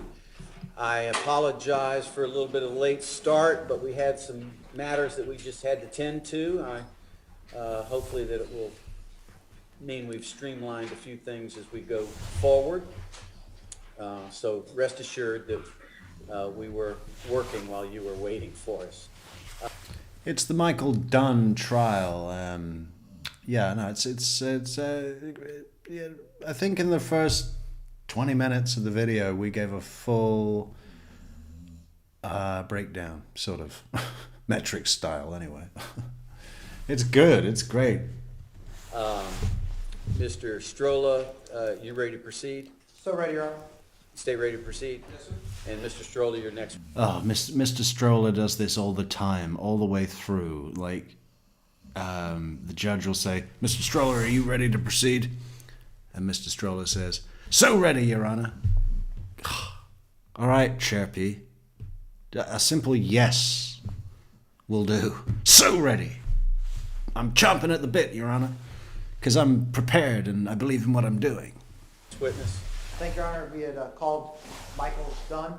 All right, and ladies and gentlemen, obviously Mr. Dunn is here on the stand. He has been sworn, so he took the oath and is under oath and ready to testify. Mr. Stroller. Thank you, Your Honor. Good morning, Mr. Dunn. How are you? Good morning, fine, thanks. Could you please introduce yourself to the jury? Hi, good morning, I'm Michael Dunn, D-U-N-N. And And you see this little grin? It's a special kind of defendant. We saw it a lot with Jodi Arias. We saw it a lot with Ezra McCandless, right? This looking over at the jury as if you're speaking to a collection of close friends, right? Connect, emotionally connect, be present and connect, right? He does it all the way through. how old are you? I'm 47. And what line of work are you in? I'm a computer programmer, like software developer. And is that your background? Yes, for the past 22 years I've had progressive experience in that field. And any type of physical work or manual labor, anything like that? No, unfortunately, I'll tell you something about this, right? Okay, so he used to work for his dad. I think it was called Dunn Computers or something, right? I forget what it was called. But, he would just rip the shit and take advantage of his own dad and parents. I think his mother was involved as well, right? But he was just, it got to the point where they said, listen, we're paying you this big salary. You're not even coming in. What have you done? You just keep speaking about training. How's that going? What are we paying you for? This is hurting the company. It got to the point where they said, listen, this is, we want you to not work here anymore. We're going to give you, I think it was a 6 months full salary, nice salary, while you find something else. Right, we'll give you that as a support, as a severance, but really, we think it's going to be better for you. It's certainly going to be better for us, for you to get on your own feet. And this is not fresh out of fucking school, college. Like, you can go and work for your parents to give you a start. This was later in life. This was not that long ago from now. He's 47 now. I don't exactly know when it was that he did this, but it was certainly after he had married the first time. So, what he did is he went and got a job with IBM, I think, but didn't tell his parents and just kept receiving that full, big, nice salary from them while also working for IBM at a good job there. And that wasn't part of the deal. It wasn't like, here's 6 months' pay.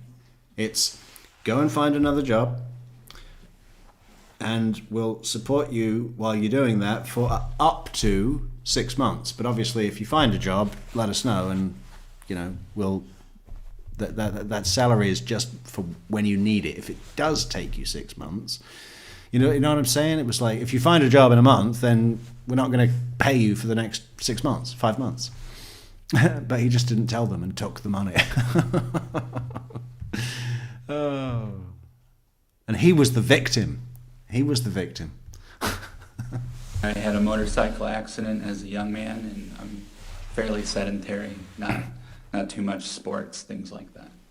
And based on that motorcycle, did you sustain pretty good injuries? Yes, to my lower back. Okay. And was that motorcycle accident actually with your now ex-wife, Phyllis Molinaro? Yes, it was. That was Christopher's mom and I when we were both teenagers. Now, to kind of fast forward a little bit, So Christopher's mom, which was the mom of the son who was getting married on the day that he shot Jordan Davis, when he got married to Christopher's mom, he demanded to take her, to a swing sex club sort of thing that she wasn't into at all. So, not as a willing participant, but as a demand, and threatened her with deportation if she didn't comply with that request. You want to go back to your country? Like, all it takes is one little call to immigration, and then you're out of here. I'll get this marriage annulled in a heartbeat. Get in the club. Yeah. I think he wanted to watch her get, what can we say, railed. Is that polite enough for all of you snowflakes? He wanted to watch her get railed by several other gentlemen. and threaten deportation.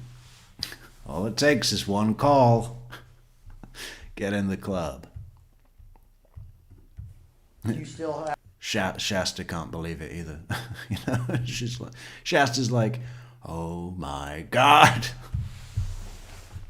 the recollection of the week and the weekend of November 23rd, 2012? Absolutely. Okay. Can you tell the jury, prior to coming to Jacksonville, let me ask you this, why did you come to Jacksonville that Thanksgiving weekend? For my son. Banged. No, that's insensitive. If it wasn't a gunshot murder, then by thugs, maybe by thugs. We all know what that means in the Dunn vernacular. Son's wedding, specifically.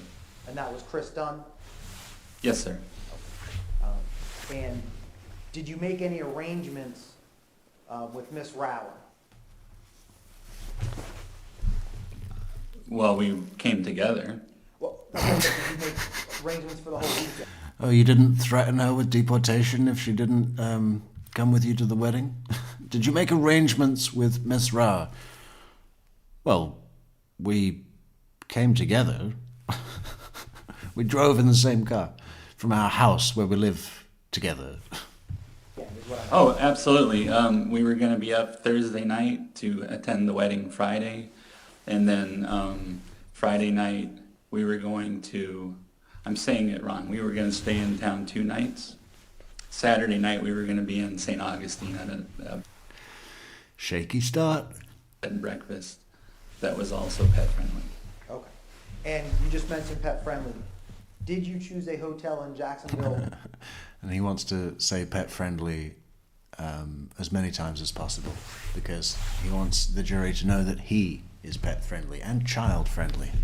If it hadn't have been for that threat, you're dead, bitch. You're dead, bitch. This shit's going down now. That's an addition he comes out. I don't know if it's this trial. Yeah, I think it is this trial. Both trials. He adds this big statement that he never mentions the day after in the police interview, which is, this shit's going down now. Which is like, I can't even imagine anybody ever saying that. If somebody is leaning down into the footwell of their, into their footwell and picking up a shotgun, getting out of the car with intent, right? Are they going to declare, this shit's going down now? It's fucking ridiculous, especially the way he says it. If it was said like, oh, this shit's going down. No, even that, no. It just doesn't. No one would ever say that. For that reason. Yeah, we found the website that listed all the pet-friendly hotels in the area. Where our wedding was in Orange Park, we actually found a hotel that was a little far away just because it was pet-friendly. Okay. So again, Pet friendly. We had a fairly expensive bed and breakfast in St. Augustine where it was pet friendly because I love my pet. I put my pet on my Irish jumper, my French pet on my Irish jumper. It was a French bulldog, which is possibly the ugliest pet anybody could have. Who's got a French bulldog in the crowd? What were you thinking? I'm kidding. I love dogs, apart from those ones that are a cross between Pomeranians and Chihuahuas. I think they're called Pomchi. Why would anybody do that? You take the two most possible nightmare yappy dogs that have attitude problems, and you combine them into one ultimate super dog. Why would that happen? Unless you're Junum Chinder. is it safe to assume that was probably the closest one to the wedding area where everybody lived? Yes, it was. Okay. And how old was your puppy?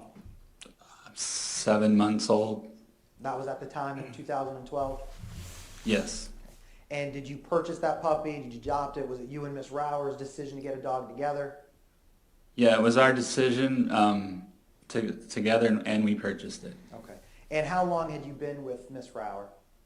At that time, 3.5, 4 years. Okay. It's like May of '08 when we started going out. Okay. Did you have a serious relationship with her? Absolutely, she's my fiance. Okay. And were you living with her at the time? Oh, look at it. Look at the emotion. Yes, we were. Okay. And how long? Look at the gallantry. Look at the gallantry. He misses his fiancée. He's thinking back to the times that they were living and planning their wedding and heading down to their pet-friendly, fairly expensive bed and breakfast in St. Augustine. How long were you living together? If we were together 3.5 years, we were living for 3 of those. So we dated about 6 months before things got serious. Okay. And where was this, I guess we'll call it a premarital home. Where were you guys living at that time? You don't have to give me an exact address, but what area were you in? It was South Patrick Shores, commonly referred to as Satellite Beach. Okay. And did you live there the entire 3 years together? No, we did not. Okay. When did you move there? We had been there almost, I think we had just renewed our year lease, so we were coming up on our 2nd year there. Okay. And how would you characterize Satellite Beach? Small beach community. Friendly neighborhoods? Very much so. We were just south of Patrick Air Force Base, so we had, young people in the area, surfers, Yeah. eclectic group. Eclectic group, surfers, blacks. Actually,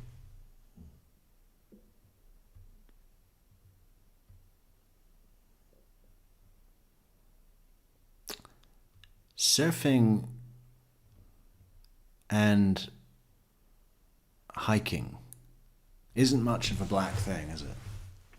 If you think about it.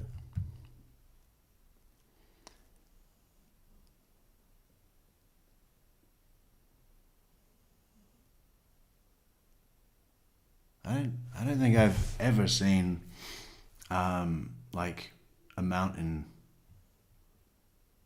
People hike up a mountain. They're always white people, aren't they? Pretty much. At least in England. I wonder what that's about. Maybe it's like a, what do you call it? Evolutionary thing.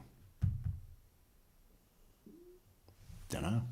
Group, retirees. I mean, it was a nice community. Okay. Young And people even, in the I community. believe, correct me if I'm wrong, you lived close to the beach. We were on the beach, our backyard, and then there was a dune, and then there was the beach. Okay. And was that beach also pet friendly and accessible to animals? Yes, it was. Okay. And is that Everything in this guy's life is pet friendly. And, you know, eclectic. It was an eclectic group, you know. An eclectic group. Should we have a look at Satellite Beach? Let's go and see what it's all about. Satellite Beach. Oh God! Every time I see the coast in Florida, I'm just so bored. It's just the most boring coast.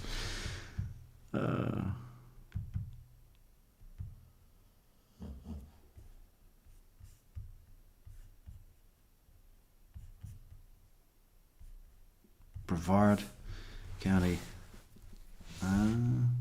Wikipedia. Let's get some history.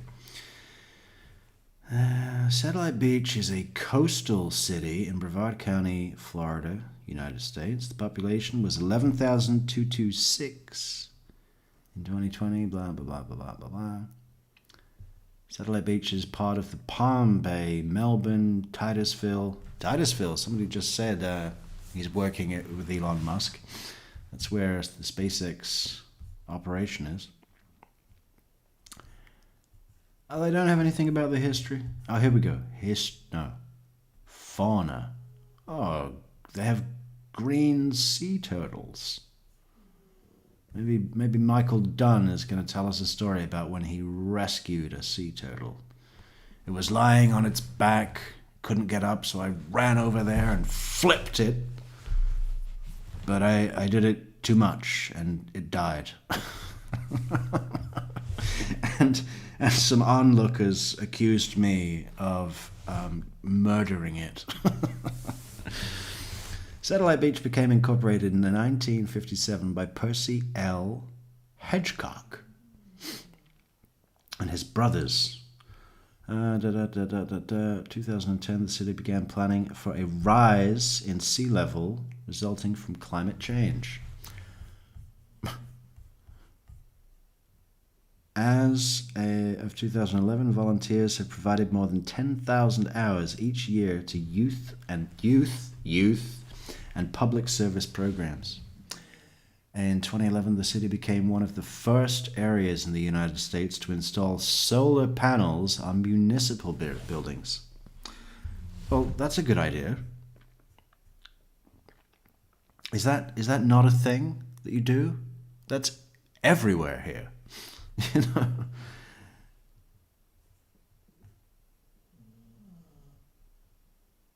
In 2013, the city announced that it would undertake $36 million worth of work to restore beach areas and dunes along the coast battered by hurricanes in 2004. Well, you know, there's more coming. There's more coming. The project was underwritten by Brevard County, blah, blah, blah. Is it? The only traditional Jewish synagogue, Shabbat of the Space and Treasure Coasts, along with Brevard County coastline, is in the city.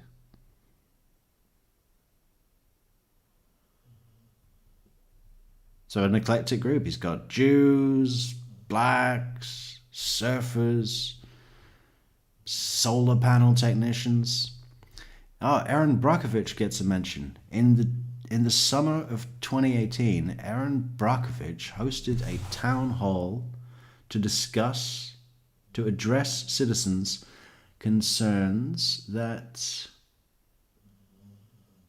ground contamination from an old military dump was causing increased rates of cancer.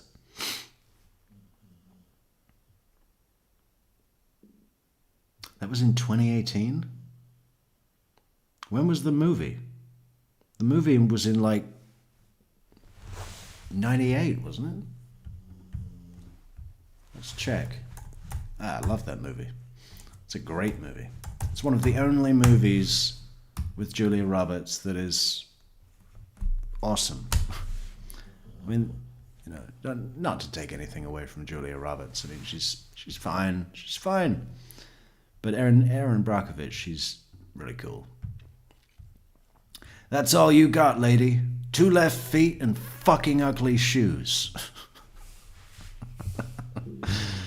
Yeah, she's tough. I like that. Erin Brockovich was released in 2000. Albert Finney. He was good. He was good. Anyway, let's have a look at Michael Dunn. That one of the reasons why you guys decided to get a dog together. Yeah, all the neighbors, I mean, quite a few of the neighbors in our area, if you will, it was like 8 different townhouses, and most of them had pets, and that was kind of what prompted us to get one. And this was a small subdivision. You said there was about 8 condo units? Yes. Townhouse units? Yes. We thought, are we pet friendly? And instead of a dog bed, we just put a couple of pillows in the huge green turtle shell that I took off the one that I murdered. Or accidentally flipped and killed, but got accused of murder for the turtle. And when you drove up to Adorable. Jacksonville, did you make arrangements to take care of the dog? Did you bring supplies for the dog, things like that? Yes, we did. We brought a crate, food, things like that, specifically for him. And do you... Yeah. Specifically for him. What? Dog food?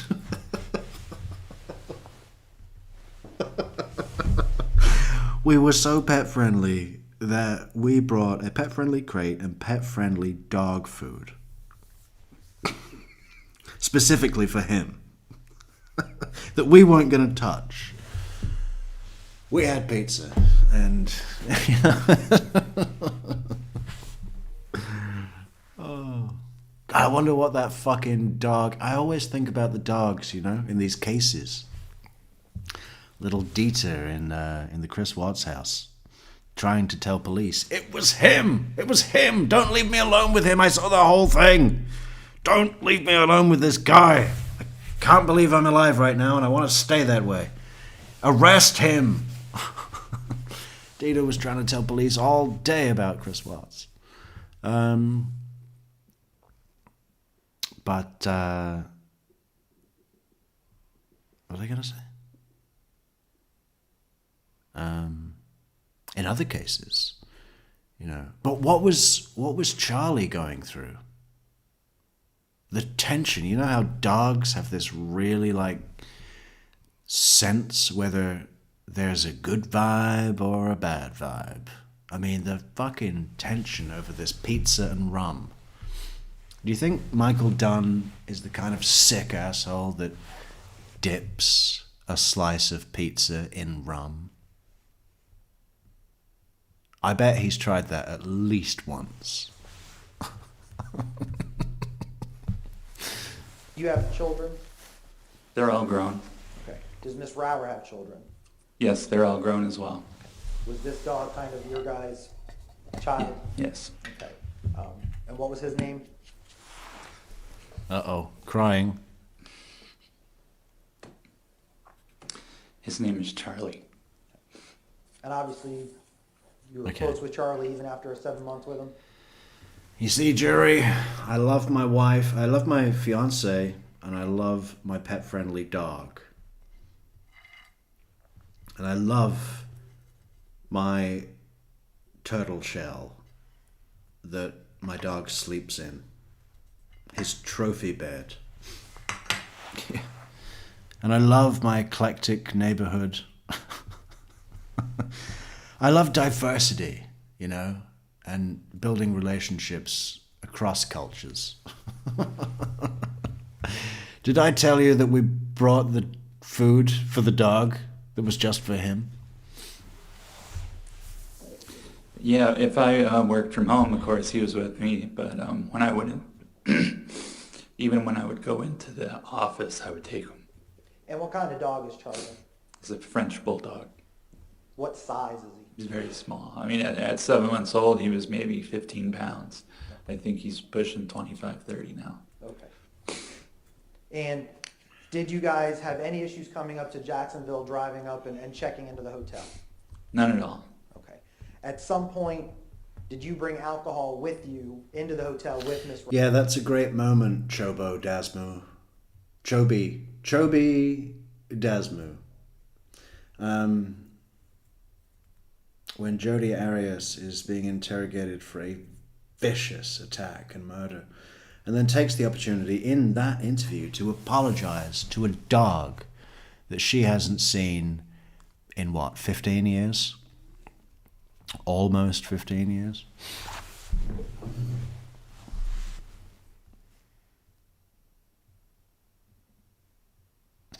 Because as she tells it, she kicked the dog and he ran away and they never saw him again.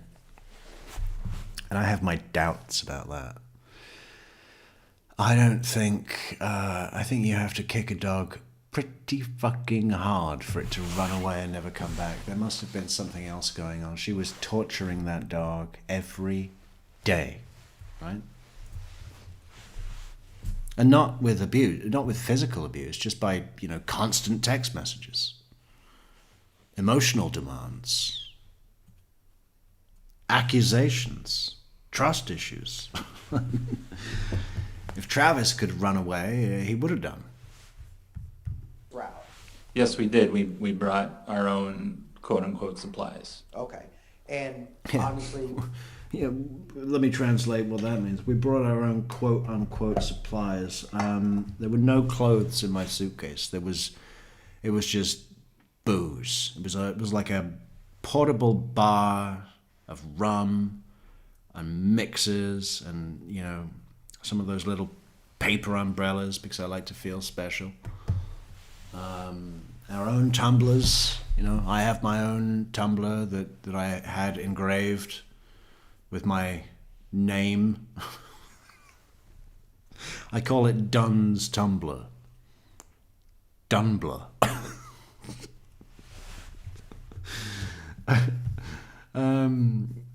Now doesn't this guy feel like the kind of guy that thinks, you know what I need? I need a tumbler personalized and engraved specifically for me. Or he gets a whole set that are all engraved for him. So he doesn't have to wash it up every time, but he doesn't include anyone else in that. It's just him. Going to a hotel, even if you go to the bar, can be quite expensive to have a few drinks. That, and it was the holiday weekend, everything was going to be closed. Okay. And again, do you and Miss Rower enjoy? Again, how does that work? I mean, holiday weekend, everything is going to be closed.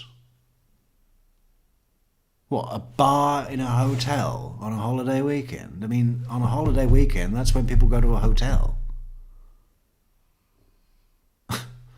And they want to go to the bar. I mean, what the fuck do you mean? More things are open and for longer on holidays, in my experience. I mean, unless it's like on Christmas Day. But Thanksgiving, I mean, the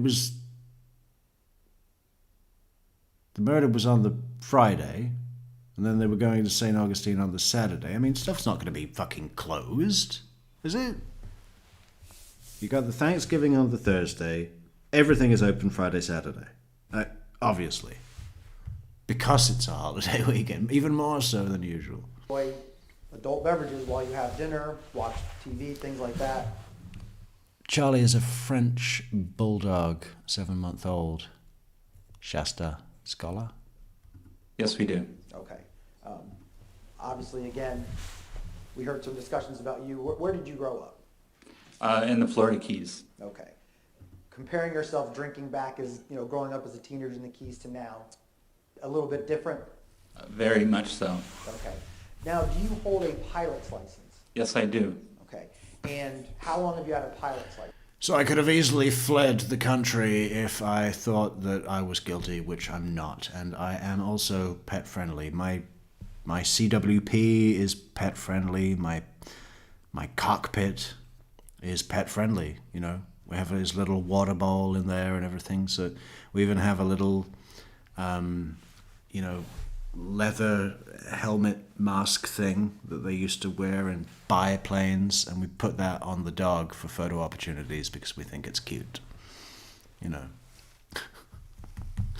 What do you call those little, you know what I mean? Those old school leather helmet hat things that also have goggles.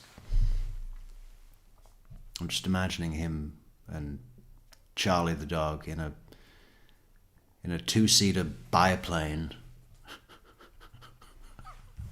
each wearing their leather helmet mask goggles. I've since 2005. Okay.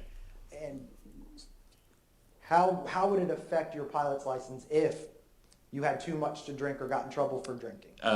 They will revoke your license. Okay. And we kind of heard some of your family friends and your parents' neighbors testify. Did you get your pilot's license to kind of be in part of that group? Yes, two. Okay. And how often did you go and spend weekends and nights at your dad's house for the planes? Every weekend. Okay. Every Saturday and sometimes Saturday and Sunday. Okay. And would you go there during the week at night to help your dad work on the plane? That's a bit much, isn't it? Maybe Rhonda Rauer would like to not. I mean, that's such a control thing, isn't it?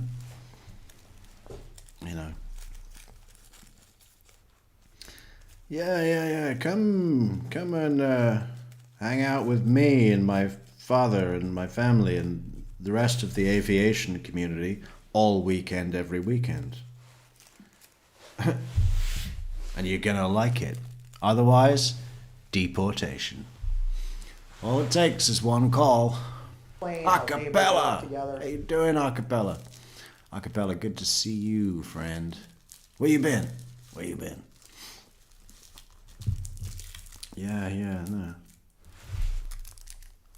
Putting the band back together. Yeah, Dad usually hosted dinner parties, just informal get-togethers, and so we would come by there to enjoy time with them.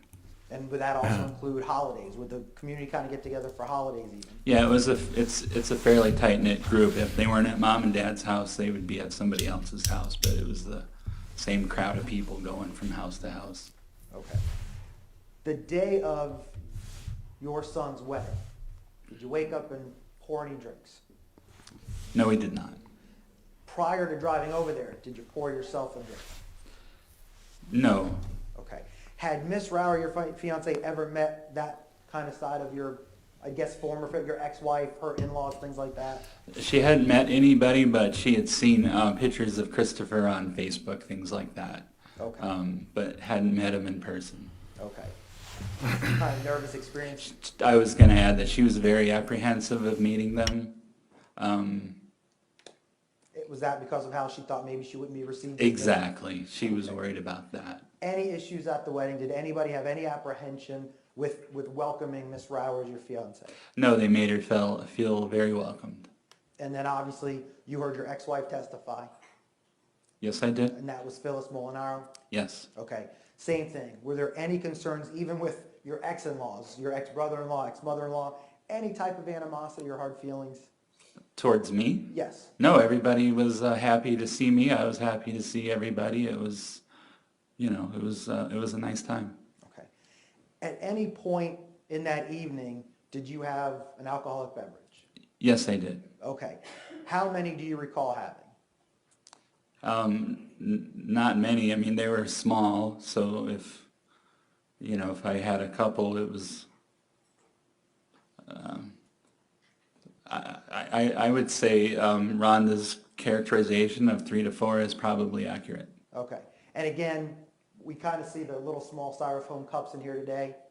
That's like a half a drink. Okay. And would that be accurate as to kind of the cups at the wedding? Absolutely. All right. And did you hear me ask them kind of, was it a solo cup? Do you know what a solo cup is? Yes, I do. Would those be significantly larger than what they had at the wedding? Absolutely. Okay. Did you bring any of your own supplies in your pocket? You bring a flask, anything? No, like that? absolutely not. Okay. We were there to meet, to be respectful to a wedding, not to partake, as it were. Okay. And were you also going to the bar to get Rhonda drinks? Yes, I was. Okay. And then apparently, does Miss Brower like white wine? She prefers white over red. Okay. Did they have any white wine at the wedding? No, they did not. Okay. So were you going to get her drinks of rum and cokes, the same thing you had been drinking for her that evening? Yes, I was. Okay. Any effects of that alcohol at all on you? No, I would have a small glass, and then I would do a water. Plus, we were eating. And that's what I was asking you. Did they have appetizers? Did they have an entree, main course, things like that? Yeah, they had a full... It's a classic trick for habitual drink drivers, is it not? Yeah, I'll have another drink, and then a water. And then another drink, and then a water. If you've got that built into your habit, it's a regular thing. buffet. I mean, it's full on dinner. And did you eat the buffet? Yes, I did. Did you ever go back for seconds? I think I did. Yeah, because I'm a big, friendly, food-loving, pet-friendly Irish uncle with a big, friendly Irish uncle face and my shamrock green sweater. And I live in a diverse neighborhood with surfers and everything. You know, I value eclecticism, eclectality.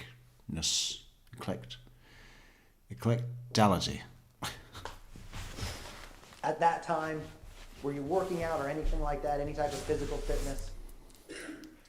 I'm sorry to say no. Yeah. Was that a topic of you and your fiance about? Yes, it was. She kind of made fun of you? Yeah, she called me fat. She said she was worried about my health, my heart. Because I love red wine and rum and steak and salt. I put salt on everything. About the... Well, that, and she was exercising and working out at the time, trying to get me to do it with her. Now, at some point, did you have conversations with family and friends there at the wedding? Absolutely. That's brilliant, Christina. I want to do an AI generator of that. Jewish surfers, you know, not just Jewish, but full-on Hasidim, you know, full-on Hasidim, but I don't believe them. Again, when you walked out and you left, can you tell the jury why you left your son's wedding? Well, when we left early, I apologized for leaving early, but I had warned him ahead of time that we were going to have to take off about 7 o'clock because Charlie was in the room by himself in a crate, and he was going to need a potty break. Okay. And how far away was the wedding from the hotel that you were at that was pet friendly? Drive time? Roughly a half hour, 30 to 40 minutes. Okay. And again, there was some discussion earlier about you had lived in Jacksonville how many years ago? It was 1995. Okay. So what's that? It's almost 15 years, is that Okay. right? Are you familiar? Did you memorize Jacksonville? Did you know exactly where you were when you came back up? Some things were familiar. The 295 loop was, I seem to recall NAS was west on that somehow, but I had stayed at my brother-in-law's apartment when I was here during the week. So did you ever take up residence or have your own house? No, apartment? I just stayed with him. And that was with Don Mays? Yeah, that's when I first met Don. We both worked for the NAS Mega Center. Okay. And what were you doing for the Navy then? We were working on a huge multi-million-dollar system. Okay. Now, at some point when you left the wedding, and you were driving back to the hotel. Whose idea was it to stop at the gas station?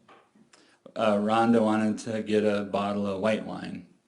And that's because they didn't have white wine at the wedding? Correct. Okay. And she was planning on picking up a bag of chips? Yes, she was. Okay. Did she eat at the wedding? Did you see Not very much. She ate, she picked around her plate more than ate. Okay. And at that point, why did you pick that gate gas station? Any reason at all? It was on the way. I mean, we got off the highway and I was following my GPS map, not really knowing where we were at, but it was the first place we saw. Okay. So as you get off the highway, GPS just kind of said, get off this exit. You didn't punch in a convenience store. No, we punched in our hotel as the destination. All right. And then you kind of just happened, like you said, this was the first place you passed? Yes, it was. Okay. Do you recall, looking back on it now, how far away the hotel was from that gas station? It wasn't very far. I've heard testimony it was like 3 miles away, and that seems about right. Okay. And was there a lot of traffic that evening? Was it bumper to bumper? I mean, Jacksonville's kind of famous for rush hour traffic. Was it rush hour? 7:30 in the evening. I don't think that qualifies as rush hour, but I don't recall any heavy or light. It just is normal traffic to me. Okay. Now, when you pull in, how do you end up finding that spot? It was the closest spot to the door that was open. And why did you take that spot?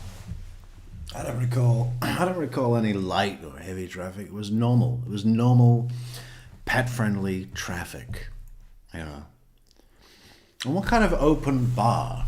You got an open bar at the wedding and you don't have white wine.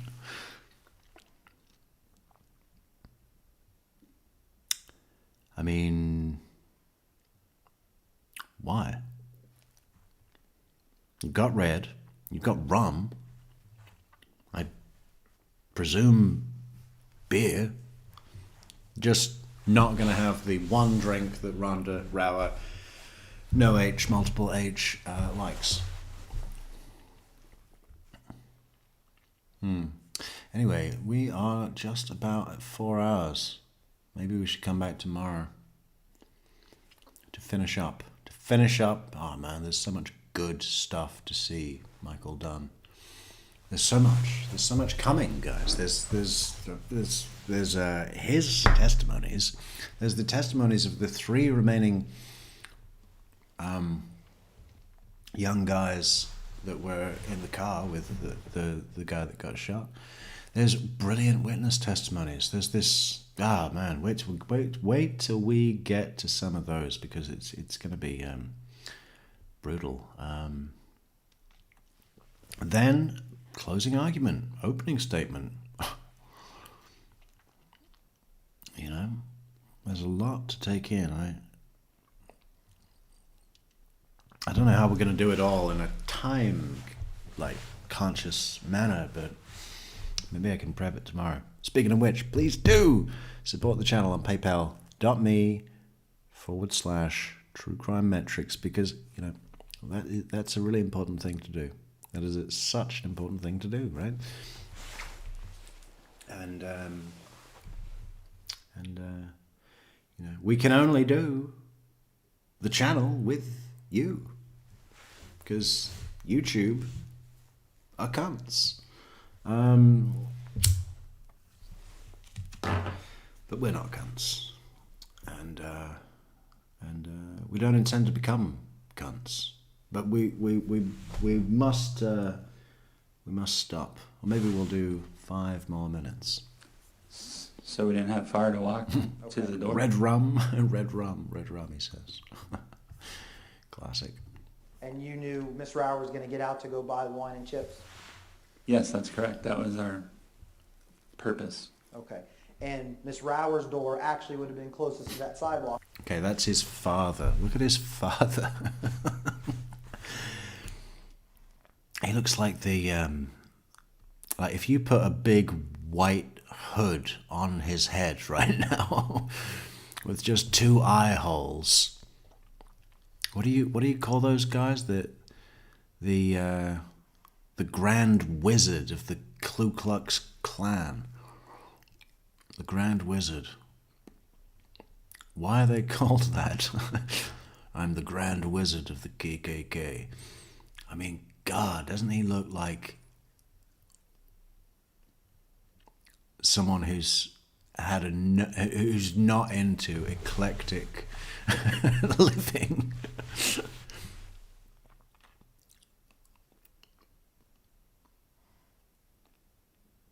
I mean, mean motherfucker. And I've never heard him say anything, so I don't want to burn the man at the stake or burn him on the fiery cross either. But I just like, if this guy was on a TV show playing a racist, you'd go, the casting director is so good. Right to walk in the door? Yes, it was. Okay, so it would have been the closest even for her to go into the store. That's correct. At some point, did you hear loud thumping bass? Yes, I did. Okay. Can you tell the jury, what did you see or hear when you pulled into that spot? When I pulled into the spot, there was a red SUV in the adjacent area. There was a red Dodge Durango, very tacky. Adjacent parking spot. Okay. And do you recall if there was... We've got a bunch of letters as well that he wrote to all sorts of people from jail, We'll be going through those. I might try and do like a little batch of streams tomorrow. We need to get some support coming into the channel, and if that means I have to stream 12 hours a day, that's what's going to happen, because there's no other choice. There's no other choice, right?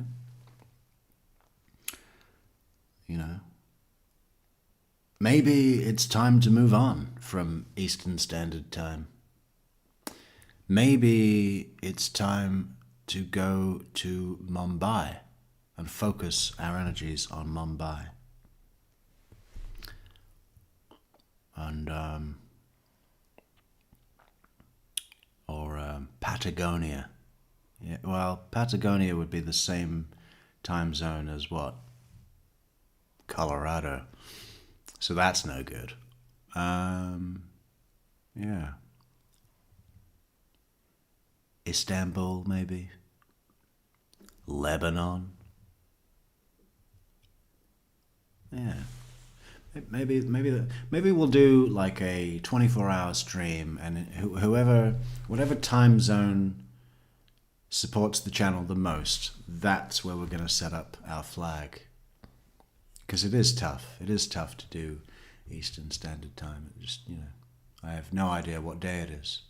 Ever. Are other spots available?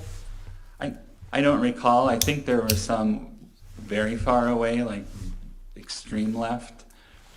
But nothing, like there wasn't anything right on the other side of the SUV. It was take the spot next to the door or take the spots that were way far away. Okay. And again, you knew at that point you were going there to let your fiance out to go get chips and wine. Right, just in and out. And did you have that discussion before you even pulled in the gas station? That we were getting chips and wine? Yeah. I knew she was getting wine. The chips were a surprise. Okay. Yeah, I like to dip my chips in my rum, so especially cool original Doritos. I love to dip those in rum. In terms of this music, would you characterize it as music or just the loud bass thumping? I just heard the thumping. Okay. And there was some testimony about, you heard Miss Rower say, "Oh, I hate that thug music." Yes. Okay. Was that because you could hear the lyrics, or was that because the bass was so loud? It's just the bass. Okay. And do you recall when you were parking there, how soon Miss Rower got out of the car? Did you guys sit there and have any type of conversation? No, I think our conversation was her holding out her hand for some money and me giving her a kiss. Yeah, that I keep at all times. Because I like to control everything about her life. You know, I treat her as a child or a pet, a child pet. Because I love kids and I would never murder them. Hurry back. Okay. So basically, is it fair to say it took a few seconds before you put the car in park and she was out of the vehicle? That's correct. Okay. She have any issues walking into the store? No. Okay. At that point, did you have any physical sensations about this thumping bass? It actually started a few seconds after she went in the store. Okay. There was music, but then it got really loud. Okay. And by really loud, was it just, it's kind of annoying, or was your rear windshield? But body panels of the SUV were rattling. My rear view mirror was shaking. My eardrums were vibrating. I mean, this was ridiculously loud music. Okay. And in Satellite Beach, you said there's young people, there's surfers. Have you been in? It was almost like a passenger jet flew into the gas station, just above, and just tore off the body panels of the car. Listen, we're gonna hang on. What's the most notorious case in Sweden, Zimbabwe, or Thailand? Well, there's plenty to go in Thailand. I'm sure Zimbabwe has its fair share as well. Sweden, they're all just really nice.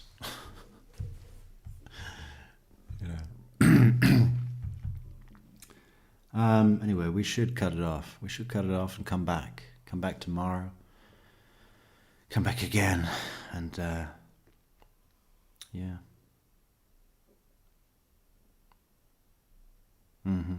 Yeah, no, we will be back. We will be back tomorrow. As soon as possible. I mean, maybe I should just sleep for an hour and then come back and start another stream and keep it going.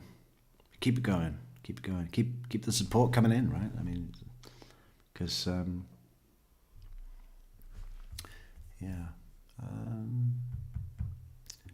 Michael Dunn. Isn't he great, though? Isn't he great? His name was Charlie. I miss my pet-friendly pet. My dog was such a pet-friendly dog. And I'm pet-friendly and Irish and friendly. Irish-friendly, eclectic neighborhood. Satellite Beach. We install solar panels on municipal buildings. Anyway, we are going to say good night, and we're going to say good luck, and we're going to say thank you for chatting, super moderating, and super PayPal supporting. The best way, the most instant way to support the channel is right there. Boom, boom, boom, boom, boom, boom, boom, boom, boom, boom. Okay, we'll be back tomorrow as soon as we can. Thank you, everybody. Good night.